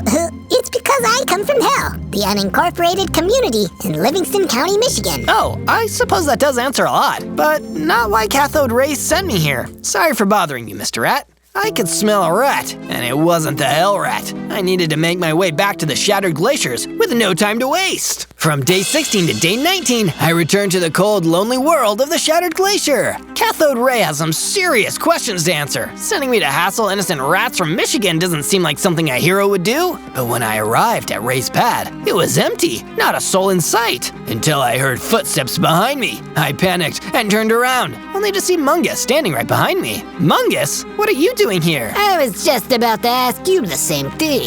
I've been tracking the imposter who's been causing trouble across the server, and whom everyone keeps blaming me for. All signs point to here. Here? That's impossible, but oh no, the Hell Rat, he's in danger! Before Mungus could ask any follow-up questions, I hightailed it out of the shattered glacier and made my way back to the stony peaks. When I arrived, I searched desperately for the place where I'd found the Hell Rat, but by the time I did, it was too late. Just Cathode Ray standing in an empty crater. Ray, what have you done? What you were too weak to do, apparently. You can't even stomp some silly rat. Why would I want to? He was innocent. Innocent is just a point of view. Who's innocent, really? I'm sure he did something at some point that made him deserve getting vaporized by me. If that's how you think, then you're not a hero at all. I am a hero, Zozo, and if you're against me, that can only mean you're a villain. Let me show you what I do to villains. Cathode Ray summoned up a huge lightning bolt, and before I could do anything, he fired it at me, and everything went black.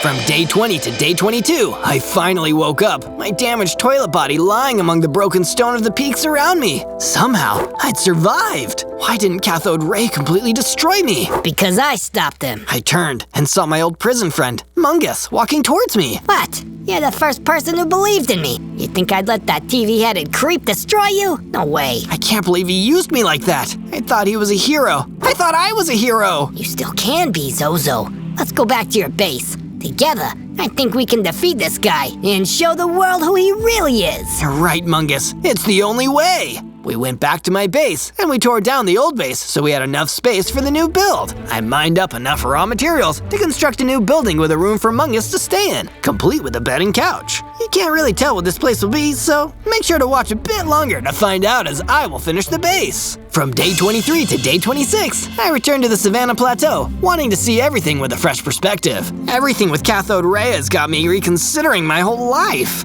But I didn't have time to brood. I saw an undead ostrich getting chased around by a terrifying dark manicore. This looks like a situation where I can prove myself as a real hero. I stormed in, blasting fireballs and warning shrieks at the dark manicore while the undead ostrich was out of the picture. It didn't take long for the manicore to relent, and I finished it off with my iron sword. Afterwards, the undead ostrich came out of hiding and approached me. You saved my life! That was so heroic! Thank you. I'm trying my best, despite not having a great teacher. Your best saved me, so in exchange, here, take some of my power and ascend to greater heights! The ostrich fired an energy blast at me, and I felt myself getting bigger and stronger. Soon enough, I had 26 hearts and a new ability, Smash! I tested it out, smashing a huge crazy crater into the ground. Okay, this will be useful later. From day 27 to day 31, while heading back across the Savannah Plateau towards the Shattered Glacier, I encountered a group of chickens.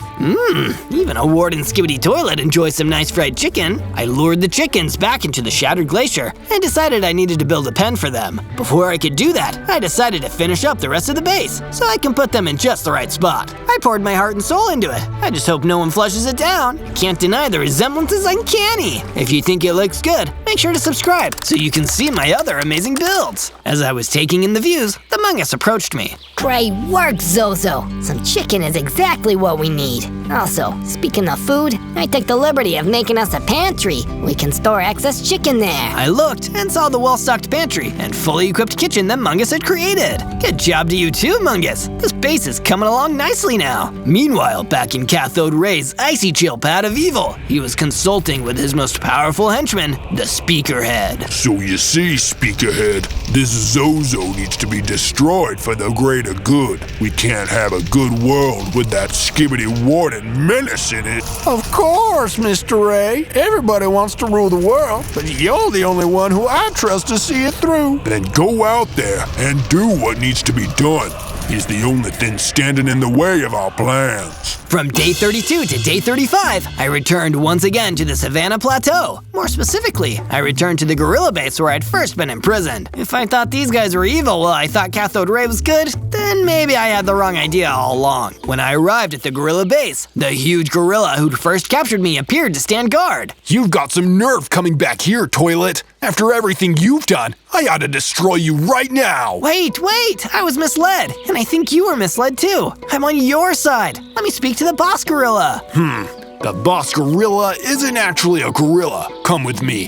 If you try anything funny, I'll hammer you into the ground like a tent peg. The big gorilla directed me inside. I followed his instructions down the hallway until I saw the strangest thing, a floating redstone cube.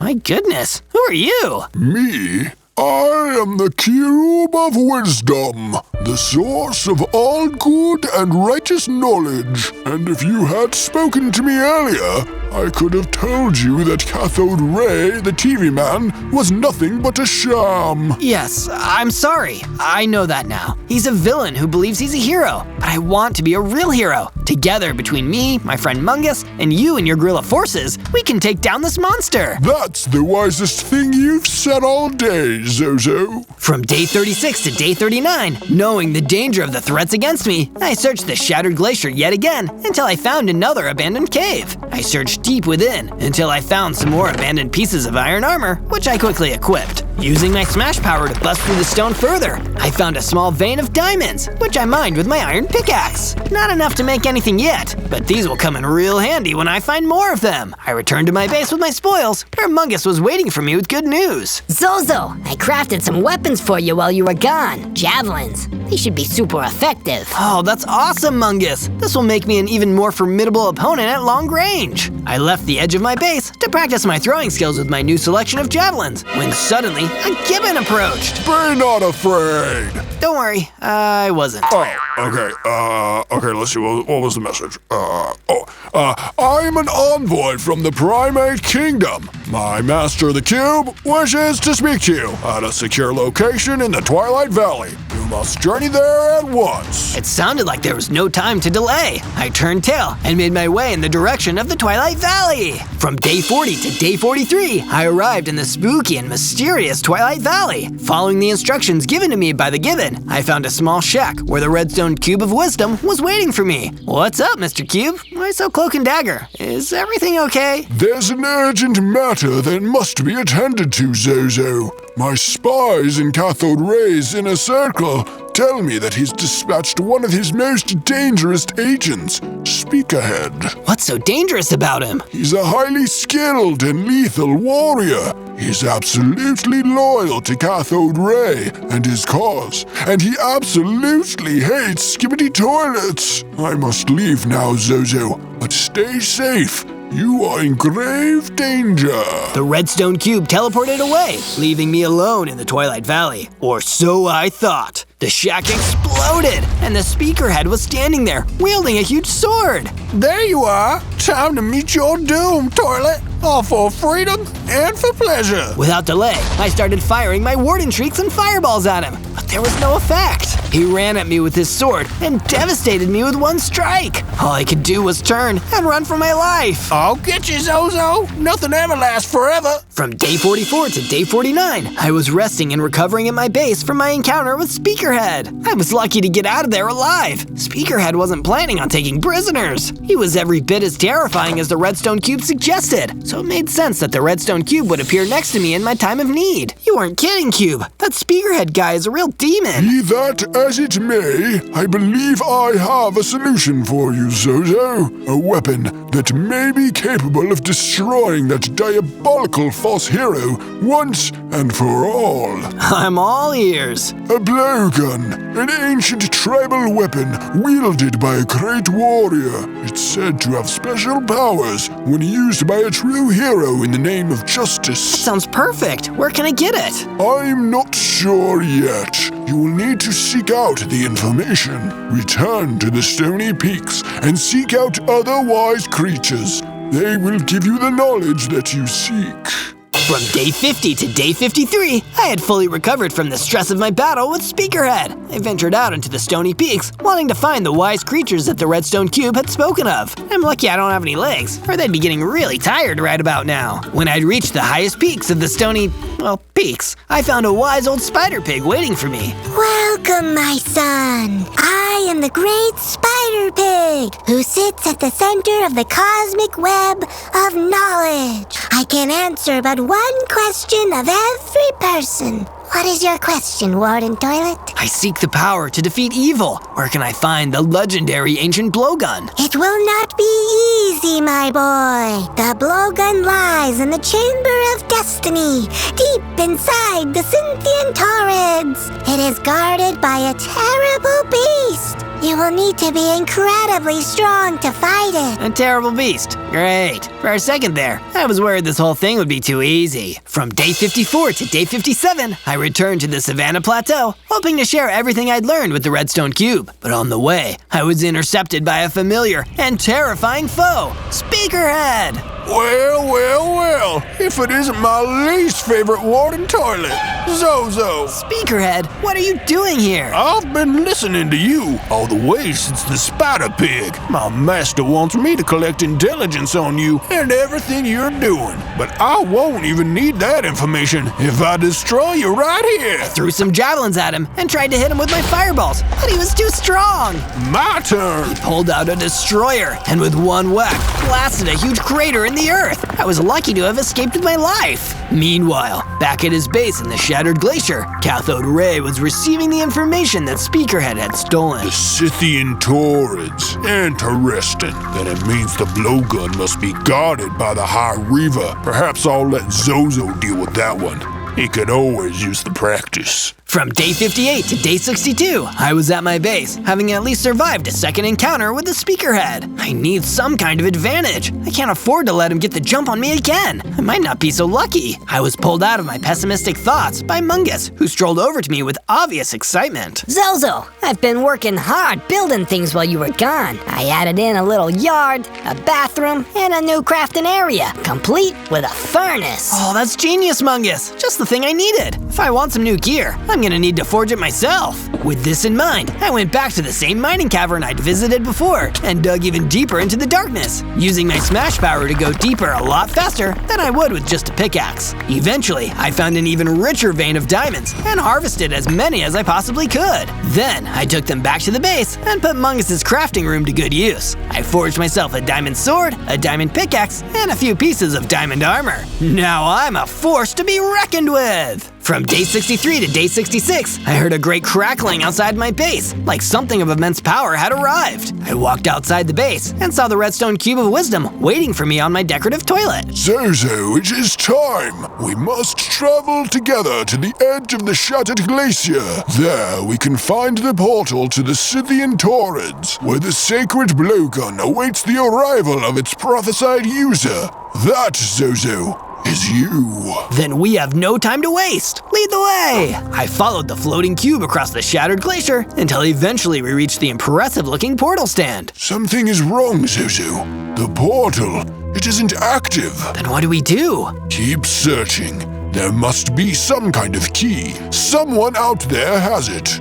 We just need you to get our hands on it. Well, we don't have hands, but you get the idea. From day 67 to day 70, while waiting and planning my next steps on the toilet, I was visited by someone I hadn't had the best relationship with, the big gorilla. Zozo, you know I wouldn't come to you if I wasn't desperate, but some unknown force has been fighting my men in the Twilight Valley while we try to search for the key to the Scythian Torrens. And I'm guessing you want me to come in there and fight it? Yeah, pretty much. But you better not gloat about it. Cause I'm a nice guy, I didn't gloat. Just flushed the toilet and made a beeline for the Twilight Valley, where I saw what had been giving the gorilla so much trouble, a cosmically powerful Shiba Inu. Be gone, intruder! You will never get your hands on the key! Leave my valley! Wait, listen to me! If you use this key for evil, I will— Listen! I'm not here to do evil. I'm here to stop it. You said something about a key? Is it the key to the Scythian Torrens? Yes, the very same. I seek the blowgun from the Chamber of Destiny. For what purpose do you seek it? I wish to obtain the blowgun and use it to defeat the evil known as Cathode Ray. That is a noble goal. The key is yours. If you misuse it, I'll destroy you myself. Shiba Inu disappeared, leaving behind a magical-looking key, which I immediately picked up. I'm one more step closer to completing my quest. From day 71 to day 74, I was returning to my base, excited to tell Mungus about the key. But I had bigger things on my mind. Speakerhead was back, and he was destroying my base. You're too late, Zozo. I know everything. You can't stop us now. I can tell you're a speakerhead even from a distance, because you're such an annoying loudmouth. Don't get mad, Zozo. Get even. If you're brave enough, I'll be waiting near Ray's pad. Come and get some, loser. Speakerhead laughed and disappeared. Then, Mungus came out of hiding to speak to me. How did he cause us much damage, Mungus? He used his destroyer, an incredibly powerful weapon. Darn, that man is such a thorn in my side. It doesn't need to be all bad, Zozo. Maybe if you go and destroy Speakerhead, you'll get his destroyer. Then you can use it in the Scythian Torrens to get the blowgun. That's a great idea, Mungus. But are you sure you'll be okay here alone? I can handle myself, Zozo.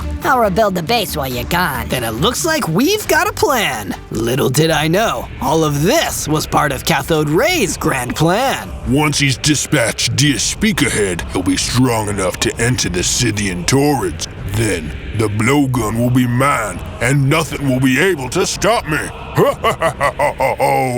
From day 75 to day 78, I was preparing for the battle with Speakerhead when the Redstone Cube of Wisdom came to impart some of his trademark wisdom. Fight hard out there, Zozo. We're all counting on you. Thanks, Redstone Cube. Is that it? And then he left.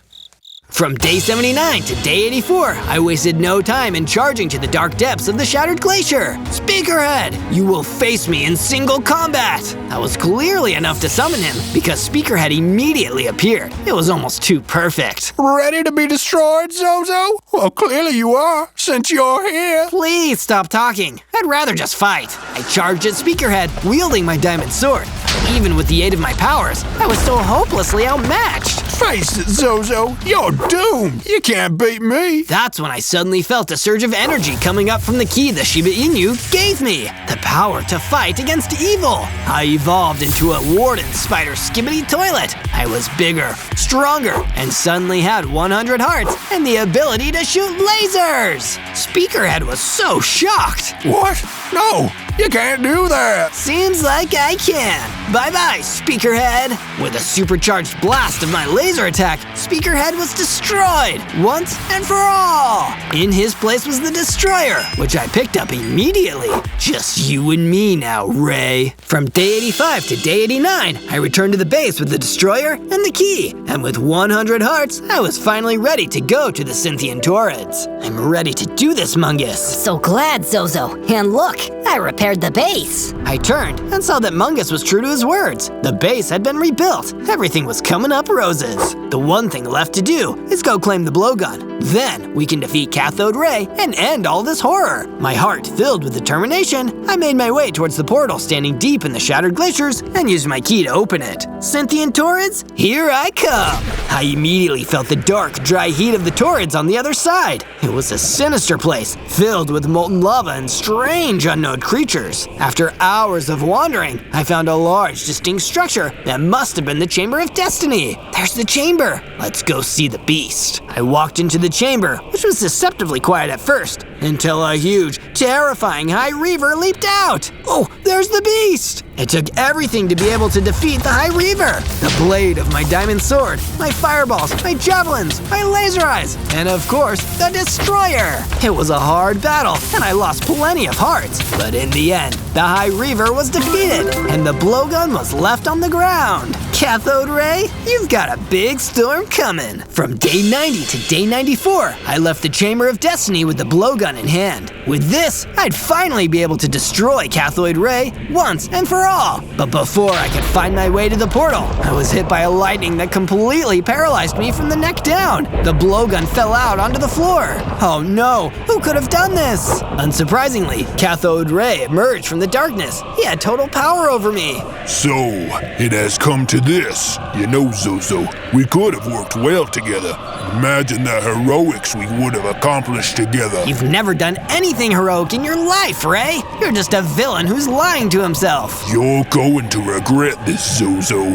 If you're not with me, then you're my enemy. I'd destroy you right now, but I want you to live long enough to see my revenge play out in full. While I couldn't move, he built a stone cage around me, trapping me within. By the time I could move again, Cathode Ray was long gone. From day 95 to day 97, I tried different methods to bust down the walls of the prison that Cathode Ray had built around me. Out of all the power-ups, only the destroyer worked. But there was no time to waste. I needed to get back to the Savannah Plateau immediately and warn the Redstone Cube of Wisdom. When I was back in the overworld, I ran as fast as I could until I reached the plateau. But I wasn't fast enough. The gorilla outpost base had been left in ruins, and all the gorillas were gone. All that was left was the heavily injured Redstone Cube of Wisdom. Zozo, Cathode Ray went on a cathode rampage. He's cleaning house, trying to destroy everyone he can.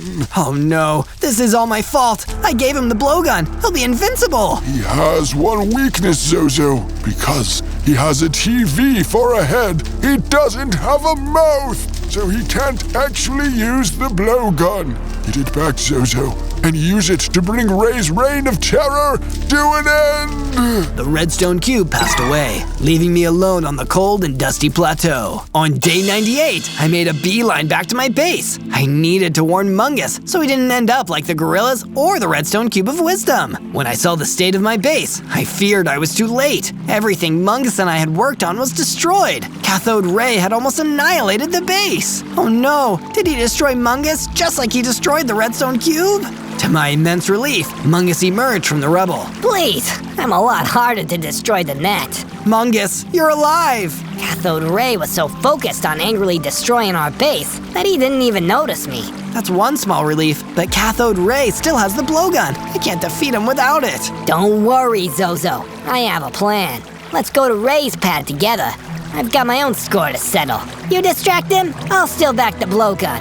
Then you can finish him off once and for all. Sounds like a plan to me, Mungus. On day 99, Mungus and I ventured deep into the Shattered Glacier to execute our cunning plan. We arrived outside Cathode Ray's pad and shared some final encouraging words. You can do this, Mungus. I'll keep his attention on me. See you on the other side, buddy. Mungus snuck into the base. When he was gone, I shot my fireballs at Cathode Ray's base. He immediately stormed outside. Revenge, then? I figured you'd come out here after you saw what I did to your base and your worthless friends. At least now I can finish you once and for all. Yeah, you can do that, Ray, but you'll need to catch me first. I ran as fast as I could as Cathode Ray chased me, shooting lightning after me. I ran until I'd lost him, then made a beeline back to the base. I met Mungus outside Ray's pad. He gave me the blowgun. Finish this, Zozo. And with that, he fled into the forest, leaving me alone at Ray's pad. On day 100, I used my fireballs and laser beams to wreak destruction on Cathode Ray's base. I blew up walls and annihilated rooms, and with the destroyer, I smashed a huge crater into the ground. And using my own smash ability, I annihilated everything I could, sending his whole kingdom crashing down around me. I'm gonna do what you did to me, and to the Redstone Cube, and all those gorillas. I'll leave you with nothing. All the noise attracted Cathode Ray himself, who stormed in, ready to fight, wielding a massive sword. You worthless little bidet! My perfect pad. How could you ruin it like this? I am a hero. How many times do I need to tell you? There's nothing heroic about you. You're just a big, cruel bully who wants people to like him. And it's clear you're not gonna like me, so I may as well destroy you, you villain. The battle began. Cathode ray was strong, but now I was ready to face him. I threw in javelins and blasted fireballs. I hit him with laser beams and warden shrieks, and even whacked him with the destroyer. No, this is impossible. For the finishing blow, I pulled out my blowgun, channeling all the power of the redstone cube. With one blast, the scourge of cathode ray was finally destroyed. The only hero here is me. On day 1, I spawned into the Stony Peaks as an awesome elemental spider. 10 hearts. That isn't too bad. Still, I could probably afford to be a lot stronger. I started to crawl around on my 8 elemental legs. It was in the middle of the night, with the moon shining up above. I couldn't help but feel like something spooky was about to happen. And then, in the cold of the moonlight, a huge, scary werewolf jumped out. Ooh, hello there, little one. You look lost. Come with me. I can help you find your way. My, Mr. Werewolf, what big teeth you have. Yes, little spider. All the better to eat you with. He came charging towards me, and in a panic, I used one of my inherent spider powers, putting down as many cobwebs as I could. Lucky for me, the web slowed the werewolf down, buying me some time. That's a dirty trick. Come back here.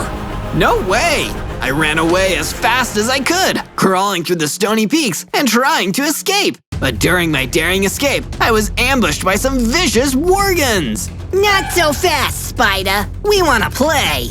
But I didn't want to play, so I did all I could to escape and find a place to hide for the night. I waited for hours for morning to come, but it never did. The night just went on and on. Something's really wrong here. On day 2, or at least after time for a whole day had passed, I noticed that the eternal night had continued, and a big bright moon still hung up in the sky. This is so weird. Why isn't it ever daytime around here? It just doesn't make sense. But I couldn't afford to sit around and hide. My elemental spider stomach was grumbling. I started skittering around and searching for something to eat, until I happened upon an apple tree full of rich, juicy apples. Ooh, don't mind if I do. I climbed the tree to get the apples, ate them, and then gathered some wood to make a wooden pickaxe. I mined some stone with it and used that stone to make a stone pickaxe and stone sword. If I'm gonna be trapped in a nightmarish eternal night, I might as well at least have a roof over my head. I mined enough stone from the Stony Peaks to start building myself a basic little spider nest. 1 room, a bed, and a few lanterns to offset the scary darkness.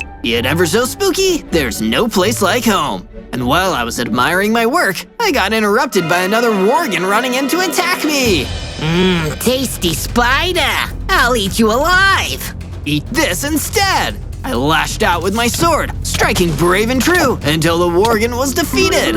In that moment, I knew that I could stand up for myself. On day 3, I left my base in the Stony Peaks to hang around the Sunflower Plains. It was still in the middle of the deep, dark night. Maybe I can find some interesting materials for my gear or my base around here. Instead, I felt a sudden cold gust of air blowing across the plains. A terrifying presence had entered the space. I looked up and saw a big, frightening Solnir galloping towards me. You should not be here, little spider. This is a dark and terrible place. If you're not careful, you could get hurt. I knew he wasn't warning me. He was threatening me, and he looked way too tough for me to take him on, so all I could do was run. I fled across the plains as fast as I could, with the Solnir hot on my heels. He was catching up to me. All I could do was use my special move, dropping more cobwebs to slow him down. You can't keep running forever, Zozo. I'll get you eventually. I was able to get out of there while the Solnir was trapped. I felt bad about running away. I need to stick to my guns and stand up for myself, or I'm never gonna solve this problem. Out of my way, fool! I looked down and saw a strange little creature standing at my feet. Who are you? Who am I? I'm the Onion Queen, you knave, and you will bow before me. My castle was destroyed in a worgen attack, and now I need to seek out a new castle. Well, Your Highness, why not come and stay at my base? I'd appreciate the company. This is agreeable, but only if my room is extremely elegant. From day 4 to day 5, I returned to my base in the Stony Peaks with Her Highness, the Onion Queen. This place is a horrible dump, Zozo. Not at all befitting of my regal nature, but it will have to do. Thanks for compromising for me, Your Highness. I guess. I set to work mining more stone until soon I'd excavated enough to make a new room where the Onion Queen could stay. I did my best to make it an elegant royal suite, but my resources were pretty limited at this stage. I won't lie to you, Zozo. It's utterly hideous. But it will have to do. Thank you for the effort you put in. I left the base again to mine some more stone, but while I was out there, I was attacked by another gang of Worgans. You guys just won't give up, will you? It's nighttime all the time out here. Don't you Worgans ever sleep? They didn't reply. Instead, they ran in and attacked me, and I fought them back with my stone sword. When I'd finally defeated the nasty little gang, I noticed that one of them had dropped an interesting piece of loot. Wait, is that a battle axe? Don't they freeze any mobs I hit for 10 seconds? That'd be super useful later. From day 6 to day 8, I was back in the Stony Peaks looking for a decent mining cavern where I could upgrade all my weapons and tools. Some iron would change everything, but it's so hard to hunt some down when it's so dark all the time. Can't find your iron, eh? How about I help you out with an iron fist? I turned with terror and saw the giant werewolf standing right in front of me. He somehow looked even bigger and scarier now. You nasty little trickster. I bet you thought you were real smart using that trick with the spiderwebs. But with these new weapons, I won't even need to run to get you. That's when I noticed that the werewolf was carrying a stack of javelins. If he was good with them, I was in real trouble. Let's just talk, wolf to spider. I want some answers, werewolf. Can't you tell me why it's so dark all the time? Did you do this? I don't owe you any answers. All I owe you is a javelin to the face. Get running, Spider-Man. I started running away as the werewolf chased, throwing his javelins at me as I tried to flee. I managed to dodge most of them, but when one of them hit me, I lost most of my hearts. Oh no, oh no, no, no, no, no, no!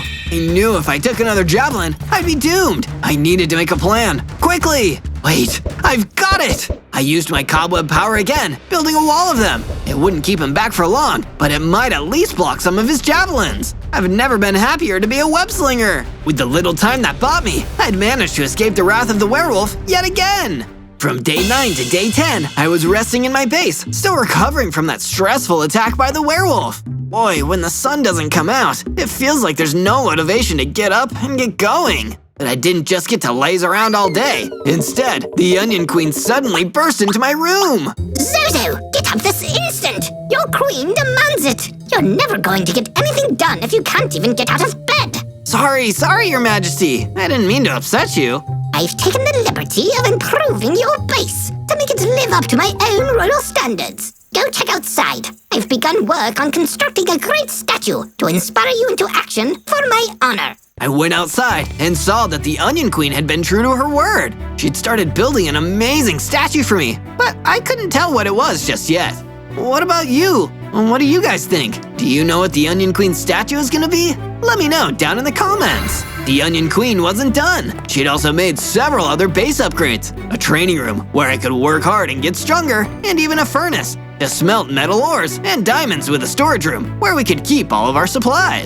You've outdone yourself with all this, Your Majesty. What can I say? I've always had a knack for architecture. It runs in the royal bloodline. From day 11 to day 12, I was laying in bed in a state of uneasy sleep. The fact that night and day were no longer different made it really difficult to decide when I should go to bed. While I was sleeping, I dreamed of daylight on the Stony Peaks. I dreamed of the bright sun up in the air. And strangely, I dreamed of a lone villager walking through the peaks. The villager wasn't strong, and nobody took him seriously. What most people didn't know was that he had a powerful secret. Every full moon, he'd turn into a powerful werewolf.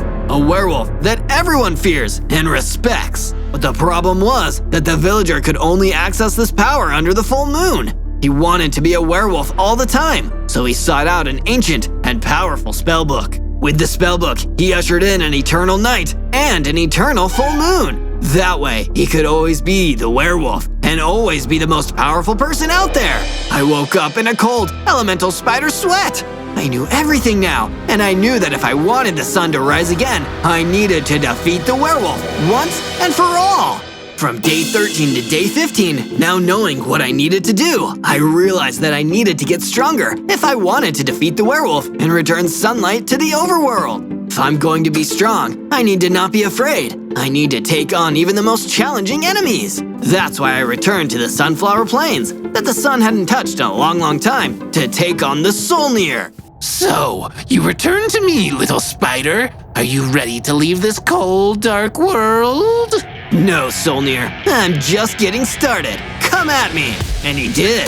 The Solnir galloped in, but he didn't know that I had my battle axe ready. With one strike, he was frozen in place, and I pulled out my stone sword to finish him off. With the Solnir destroyed, I had enough XP to level up and get stronger. I had 30 hearts, and my first elemental power, Ice Blast! This is awesome! This new power will catch that evil werewolf by surprise. From day 16 to day 19, with my new power and confidence, I knew that I needed to get myself some new equipment too. After all that searching around the stony peaks, I finally found a mining cavern that looked like it might have a rich vein of iron inside. Time to get mining. I descended into the mining cavern until I found the iron I was looking for. After hacking through the blocks with my stone pickaxe, I collected up the iron ore and started to leave. But on the way out, I was cornered by a big, scary hellhound.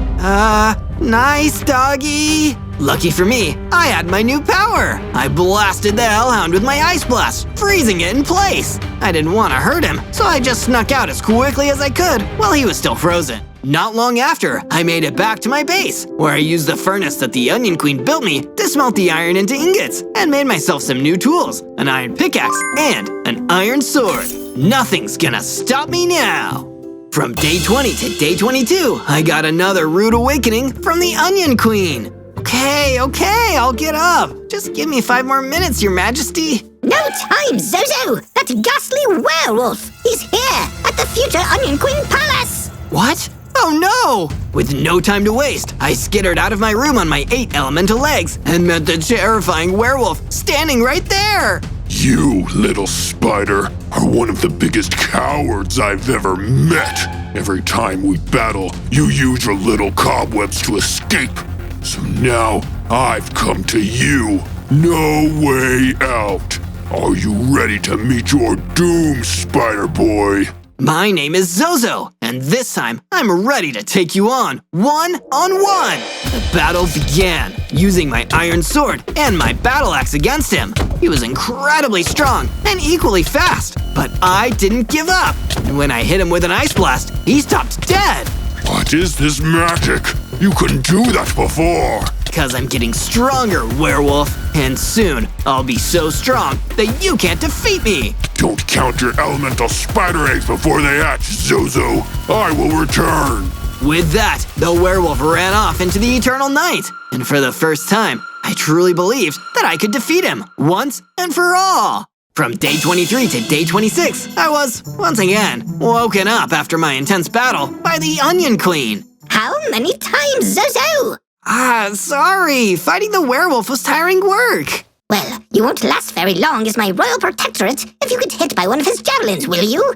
Here, while you were sleeping, I made these. The Onion Queen handed me a pair of Outback leggings. These should make you more agile and allow you to dodge out of the path of oncoming projectiles. Plus, you need a uniform if you're going to represent my royal name out there. Huh, these are a pretty good fit. Not sure they're my color, though. You'd better wear them, Zozo. As royalty, I have demanded it, and that means what I say is now law.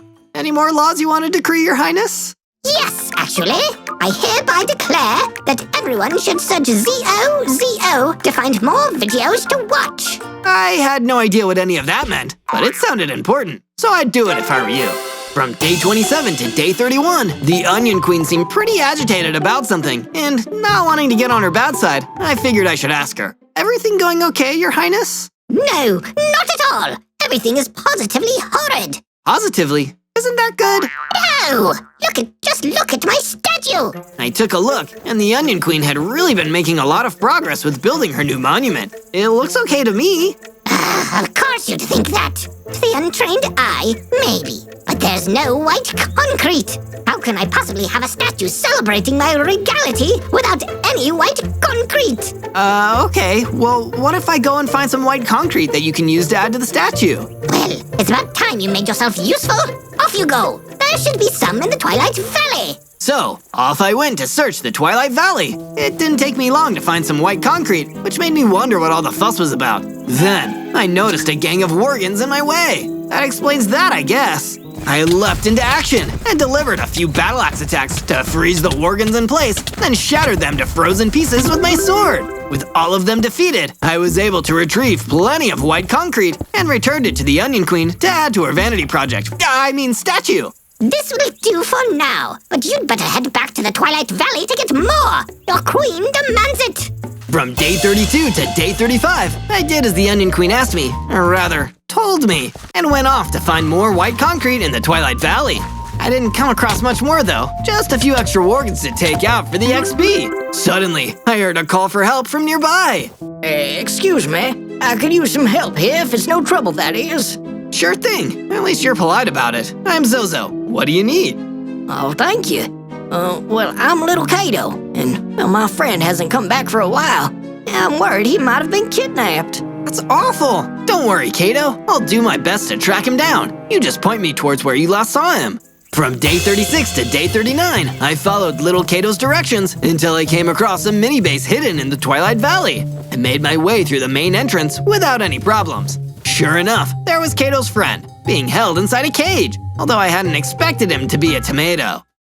Excuse me, are you Kato's friend? Oh my, thank heavens! Did she send you? She did, although she didn't mention you were… Oh, I know. Imagine putting someone in a cage, it's barbaric. I'm Roland the Rogue Tomato. I'd ask your name, but we'll have to dispense with the pleasantries until you've got me out of here. Quickly, before he gets back. He's been threatening to chop me up and put me in a salad. It's ghastly. Sure, I'll get on it. Who captured you anyway? That'd be me. What do you think you're doing with my lunch? I turned around to find myself face to face with a terrifying Reaver. He seemed pretty mad to find me trying to rescue Roland, so I acted fast. I used my webs to create a defensive barrier around the Rogue Tomato's cage, then got ready to fend off the deadly Reaver.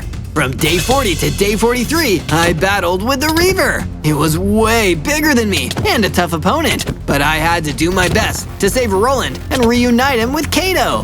The Reaver was vicious, but also found it hard to move inside the cramped space of the mini base. So I used that to my advantage. I webbed him to the spot. Then, as he was struggling to free himself, I used a well-timed ice blast to freeze him solid. With him trapped, I went in for the killing blow with my sword and defeated the Reaver. Yeah, I did it! What a show! Good hustle there, mystery rescuer. Now, if you're not too tired, mind getting back to freeing me from this cage? Okay, here you go. And just like that, Roland the Rogue Tomato was saved. Since it was still a dark and endless night outside, I figured the right thing to do was guide him back to where Kato was, just in case any other nasty mobs decided they fancied a tomato for a snack. Thank you, Zozo. I dread to think what would have happened if you didn't come along. No problem. You know, I take back what I said before. You guys are actually quite the pair of friends. Here, Kato, why don't we give this charming elemental spider the rest of our white concrete? It's the least we can do to say thank you. From day 44 to day 49, I left Little Kato and Roland the Rogue Tomato to go off together and headed back from the Twilight Valley to my base back in the Stony Peaks. It had been a hard few days, at least it felt that way. Thanks to no daytime or nighttime, it was hard to tell exactly how long it had been, although it seemed to be long enough for the Onion Queen to have more complaints. There you are! You've been off gallivanting for ages! You really expect me to finish the work on this statue by myself? It's manual labor, unbecoming of royalty. Don't you know it's illegal for me to work, since I'm the queen? Is it illegal, or is it just illegal because you said it is? Don't speak like that to me. That's almost treasonous. Did you at least find some more white concrete? Oh, well, I kinda got sidetracked, but I did manage to get some. Well, good. Here, you can use that and the rest of mine to carry on working on the statue. I'm going to go lie down. Remember to make it look stoic, but also down to earth, like me. I decided I'd work on the statue later. In the meantime, I went about building a perimeter wall to give my base some added defenses. I got the idea after seeing that Reaver's mini base. Plus, it'd come in handy in case the werewolf came back while I wasn't around. I thought I told you to finish the statue. That was a really quick nap, Your Highness. I can't sleep for too long. I don't want to look like a disheveled commoner. Anyway, while you've been so preoccupied with less important things, I took it upon myself to work more on my resplendent statue. Well, that's really something. I just hope no mobs spot it from a distance and decide to come pay us a visit. Well, that's for you to handle. I'm queen. I shouldn't have to fight. From day 50 to day 53, I was recuperating at my base when suddenly a javelin came flying towards me. Thanks to my outback leggings, I was able to hop right out of the way without injury as it hurtled past and missed me. It was the werewolf who had thrown it. He had come back to the base, this time with an army of his vile worgans. Did you think I was done with you? Oh no, now here comes the wolf to flush the spider out. Worgans, attack! The worgans charged at the base, clambering their way over the perimeter wall. I launched a few ice blasts from inside, trying to freeze them as they got closer. The werewolf stormed the base and kidnapped the Onion Queen. I was still fighting off the worgans inside the base when the werewolf escaped with the Onion Queen. The one upside was, I was fighting his minions off a lot easier now and cut through enough of them to level up. I now had a whopping 50 hearts. And even better, watching the worgans invade my base had helped teach me a new elemental spider ability. Now I could climb walls. From day 54 to day 57, I decided to work on repairing the base and fixing some of the damage left behind by those pesky worgans. Even I had to admit, the place felt too quiet without the Onion Queen. Sure, she was pretty bossy, but I suppose she couldn't help it. She was used to having servants and people to do whatever she wanted all the time. I knew that werewolf wouldn't harm her until he got me, so I still had time to mount a rescue. With the repairs all done, I decided to head back to the Twilight Valley and reach out to my other friends. Little Kato was happy to see me. Oh, I'm real sorry about what happened at your base, Zozo. Thanks, Kato. I don't suppose you saw what direction the werewolf took the Onion Queen in? I would have gone back to the Zelkova Forest. That's where the werewolf's lair is. But you really don't look like you're ready to take on that nasty wolf just yet. What do you think I should do next then? Maybe go and make yourself some new equipment first. I mean, only if you want to. I know there's a cave near here with lots of shiny stones in it. Maybe start there. Shiny stones? You mean diamonds? Now that sounds like a good idea. Thanks, Kato. From day 58 to day 62, I took little Kato's advice and headed off to mine for some diamonds. My trusty iron sword and pickaxe had served me well up until now. But if I was going to stand a chance at defeating the werewolf and restoring daylight and save the Onion Queen on top of that, then I'd need some much stronger gear. Venturing deeper into the mining cavern, I quickly spotted the glint of some shiny diamonds and wasted no time prying them out of the cave stone walls. Just as I gathered up my newfound diamonds, it seemed that something was stirring underground. A dangerous high reaver appeared, and I climbed up a nearby wall just in time to dodge his attack. I leapt down from my vantage point and gave my old iron sword one last use to take down the High Reaver. Once that was done, I used my newly mined diamonds to make myself some shiny new gear. I had enough to forge a diamond sword and a matching pickaxe to make fighting and gathering resources much easier. I was a step closer to restoring daylight in the overworld.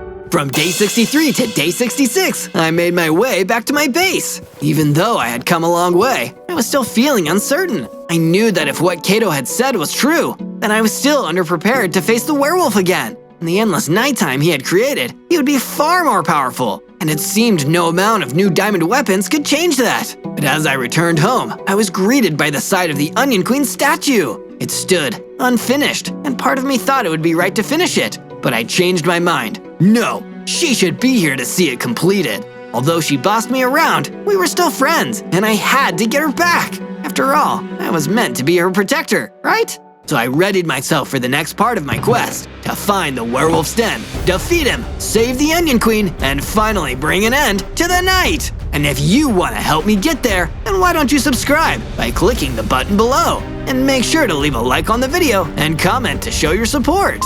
From day 67 to day 70, I headed towards the creepy Zelkova Forest. If Kato was right, this was where I'd find the werewolf's hideout. My plan was to do what I had done when I went to rescue Roland, find some way to get inside and find where my friend the Onion Queen was being held. Then, if I could manage it, I would break her out and get her back to safety and worry about settling the score with the werewolf later. As I approached the fortress, a pretty nasty welcome party was patrolling the area nearby. Worgans! I blasted 3 with an ice blast, holding them in place, while my new diamond sword took down the others in one hit each. Then, before the frozen Worgens had a chance to defrost, I slashed the blade their way and shattered them. I figured out quickly that there must have been so many of them here guarding a way into the werewolf's den. And sure enough, after I looked around, I found a button that opened up the entrance into a tunnel. This was my way in. From day 71 to day 74, I traveled through the long, dark hallway into the fortress. In fact, since there was torches on the wall, the dark down here wasn't so bad. It was actually easier to see my way around than outside in the endless night. I made my way into the werewolf space and began searching around. I managed to stay hidden in the werewolf's den, mainly by climbing up the walls and avoiding the eyeline of the Worgens that were patrolling the fortress's corridors. However, in the first room I searched, I stumbled across a Solnir. How did you get in, intruder? I came in through dirt tunnel. Just for that joke, I'm trampling you myself instead of bringing you to the werewolf. Good luck doing that. Well, web to the floor. I used my webs and stuck them to the spot, then climbed up the wall, putting all my elemental spider skills on display. I leapt down, sword at the ready, and swiped at the Solnir. Like that, he was down. But then I realized what he was guarding in this room. In the far corner was an old chest, and once I pried it open, I found something that would give me even more of an edge. It was a full set of diamond armor. I quickly put it on to protect myself from oncoming damage. From day 75 to day 78, I continued to look around for the Onion Queen. After searching high and low, I eventually found where the Onion Queen was being held. Zozo, I never thought I'd see you again. Please get me out of here. Compared to this awful cage, your base is a palace. It's okay, Your Highness. That's why I came here. You mean even after I've been so crude to you, you still came to rescue me? Sure, that's what friends do. Friends? What are those? Is that another word for servants? I'll explain later. With a few swings of my sword, I broke the cage wide open, and the Onion Queen was free. She ran off, and before I could join her, a certain sinister someone jumped out in front of me. Not so fast. You thought it would be that easy? I knew you'd come and get the queen. In fact, I was counting on it. Now you've saved me the trouble of bringing you here myself. The werewolf! It was a trap! I leapt into battle and swiped at him with my sword, catching him by surprise with a flurry of attacks. He was still too tough for me to fully defeat, but I had to try. With a few more well-timed hits, I was able to weaken the wolf enough for me to flee and head back out through the tunnel to safety. From day 79 to day 84, although I was heading back to base, the werewolf wasn't taking our escape well. That pesky elemental spider thinks he can scuttle into my home and steal from my larder. Not on my watch. The werewolf went to find the book of spells he owned, the same one he had used as a villager to stop the sun from rising and keep the overworld trapped in endless nighttime. Here's the incantation. He began casting another magic spell. Outside in the sky, the glow of the moonlight got brighter. He grew into an even bigger, scarier werewolf than he was before. Yes, with more moonlight, my strength will increase, and there won't be anything that Zozo can do to stop me. No elemental spider can stop the power of the moon! From day 85 to day 89, I finally made it back to the Stony Peaks in one piece with the Onion Queen behind me. I think I've nearly got it. So friends are other people who you...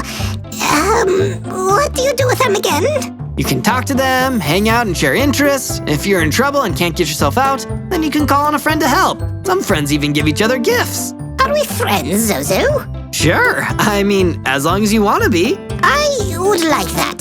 Here, have this. I was taught this spell when I took the throne, but I have no way to harness it. I'm not attuned with the elements, but you're an elemental spider.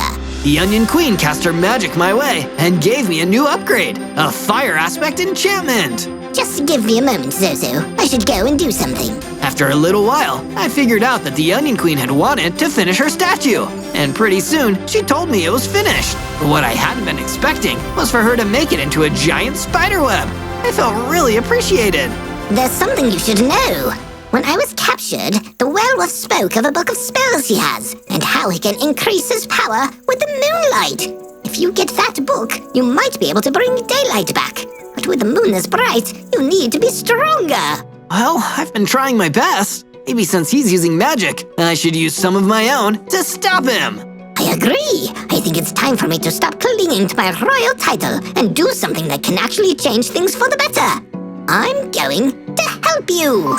From day 90 to day 94, I set out toward the old mini-base in the Twilight Valley. The Onion Queen had sent me there to see if there was any magical supplies we could steal from the werewolf's minions. I ran into another group of Wardens, and they went down after a short fight. I was really getting good at this, and with my new Fire Aspect enchantment, it was easier than ever to take these nasty critters down. Their boss would be another story, though. I searched around the mini-base and found another chest. Perfect! I wonder what's inside. I opened it up and was delighted to find a potion of power. This would be perfect to give me a boost of strength to help me take down the werewolf. I'd still need some more help in order to beat him. And that's when I remembered what I taught the Onion Queen. From day 95 to day 97, I went back to my base, and to my luck, the exact person I was hoping to see was right there waiting for me. Zozo, you're back. Hey there, Kato. How's Roland doing? He's fine. Well, not exactly. He got it in his head that the werewolf wants to eat him. Well, let's see what we can do about stopping that from happening. I actually came here to give you a gift. It's not much, but I wanted to say thank you for saving my rogue tomato friend and trying your best against the werewolf. Oh, you didn't have to get me a gift. Actually, where is it? Oh, it's in my brain. I'm going to show you how to make netherite armor. It'll be strong enough that the werewolf will never bite through. So, for the next few days, Kato and I worked on building my new armor. And sure enough, by the time we were done, I had the toughest, most pristine full set of netherite armor anyone had ever seen. On day 98, I was preparing myself for the final battle. This was it. After nearly a full 100 days of night, I was getting ready to face off against the werewolf for the third and final time. I had my potion of power ready to drink, and I was decked out in my sweet new netherite armor. There was only one thing left to do. Search for more videos by typing ZOZO and leave me a comment telling us what you want to see us survive 100 days in Minecraft next. Okay, 2 things left to do. I said farewell to my friends, leaving the Onion Queen and little Kato in the safety of my base as I set off to complete my quest. On day 99, I decided not to take the secret tunnel into the werewolf's den. I had gone that way last time, and no doubt he'd have that entrance guarded this time around. So instead, I snuck up to the outer walls and used my elemental spider ability of crawling to climb up the wall and find a way in through the top. Once I was inside, I decided it was time to get ready for the fight. I already had on my netherite armor for protection and my diamond sword to do some damage. But the werewolf had the power of being a wolf and the moon on his side. So I drank my potion of power and leveled up. The potion made me even stronger. I now had 100 hearts and the power to fire energy blasts. Now this would be a fair fight. And not a moment too soon, because the werewolf came barreling down the halls of his fortress towards me. I could smell you a mile off. You've been a thorn in my side for too long, Zozo. Now it's time to squash this itsy-bitsy elemental spider. We clashed, and I used my sword to block the swings of his claws. He was ferocious, far more than he had been before. He might have spent too much time in the moon. Wait, is moonstroke a thing? You can get sunstroke if you're out in the sun for too long, so maybe? Do you ever stop talking? While the werewolf was agitated and distracted, I surprised him with a sudden energy blast. It sent him staggering backwards. I ran at him with my diamond sword drawn. We clashed swords again. He really was stronger, but so was I. I ducked out of the path of his claws and used all my tricks against him. I froze him to the spot, then swung my sword before he quickly broke free from the ice. I leapt out of the path of his javelins and climbed up the walls to get out of his reach when I needed a second to collect my thoughts. And then, leaping from above, I brought my sword swinging down through the air. Boom! I had done it! I defeated the werewolf! On day 100, I gathered up the spellbook from the werewolf's lair and made my way back to the base with a spring in my step. Both little Kato and the Onion Queen cheered when they saw me making it back in one piece. You did it, Zozo. I never doubted you for a second. Thanks, Kato. I think you might know what to do with this spellbook. No, the honor is all yours, Zozo. I'll be happy to once again feel the sunlight with friends by my side. I flipped through the pages and found the right spell. And once I recited the magic words, the sky was filled with bright sunlight. Daytime had been restored, and the overworld was back to normal. All thanks to your friendly neighborhood elemental spider.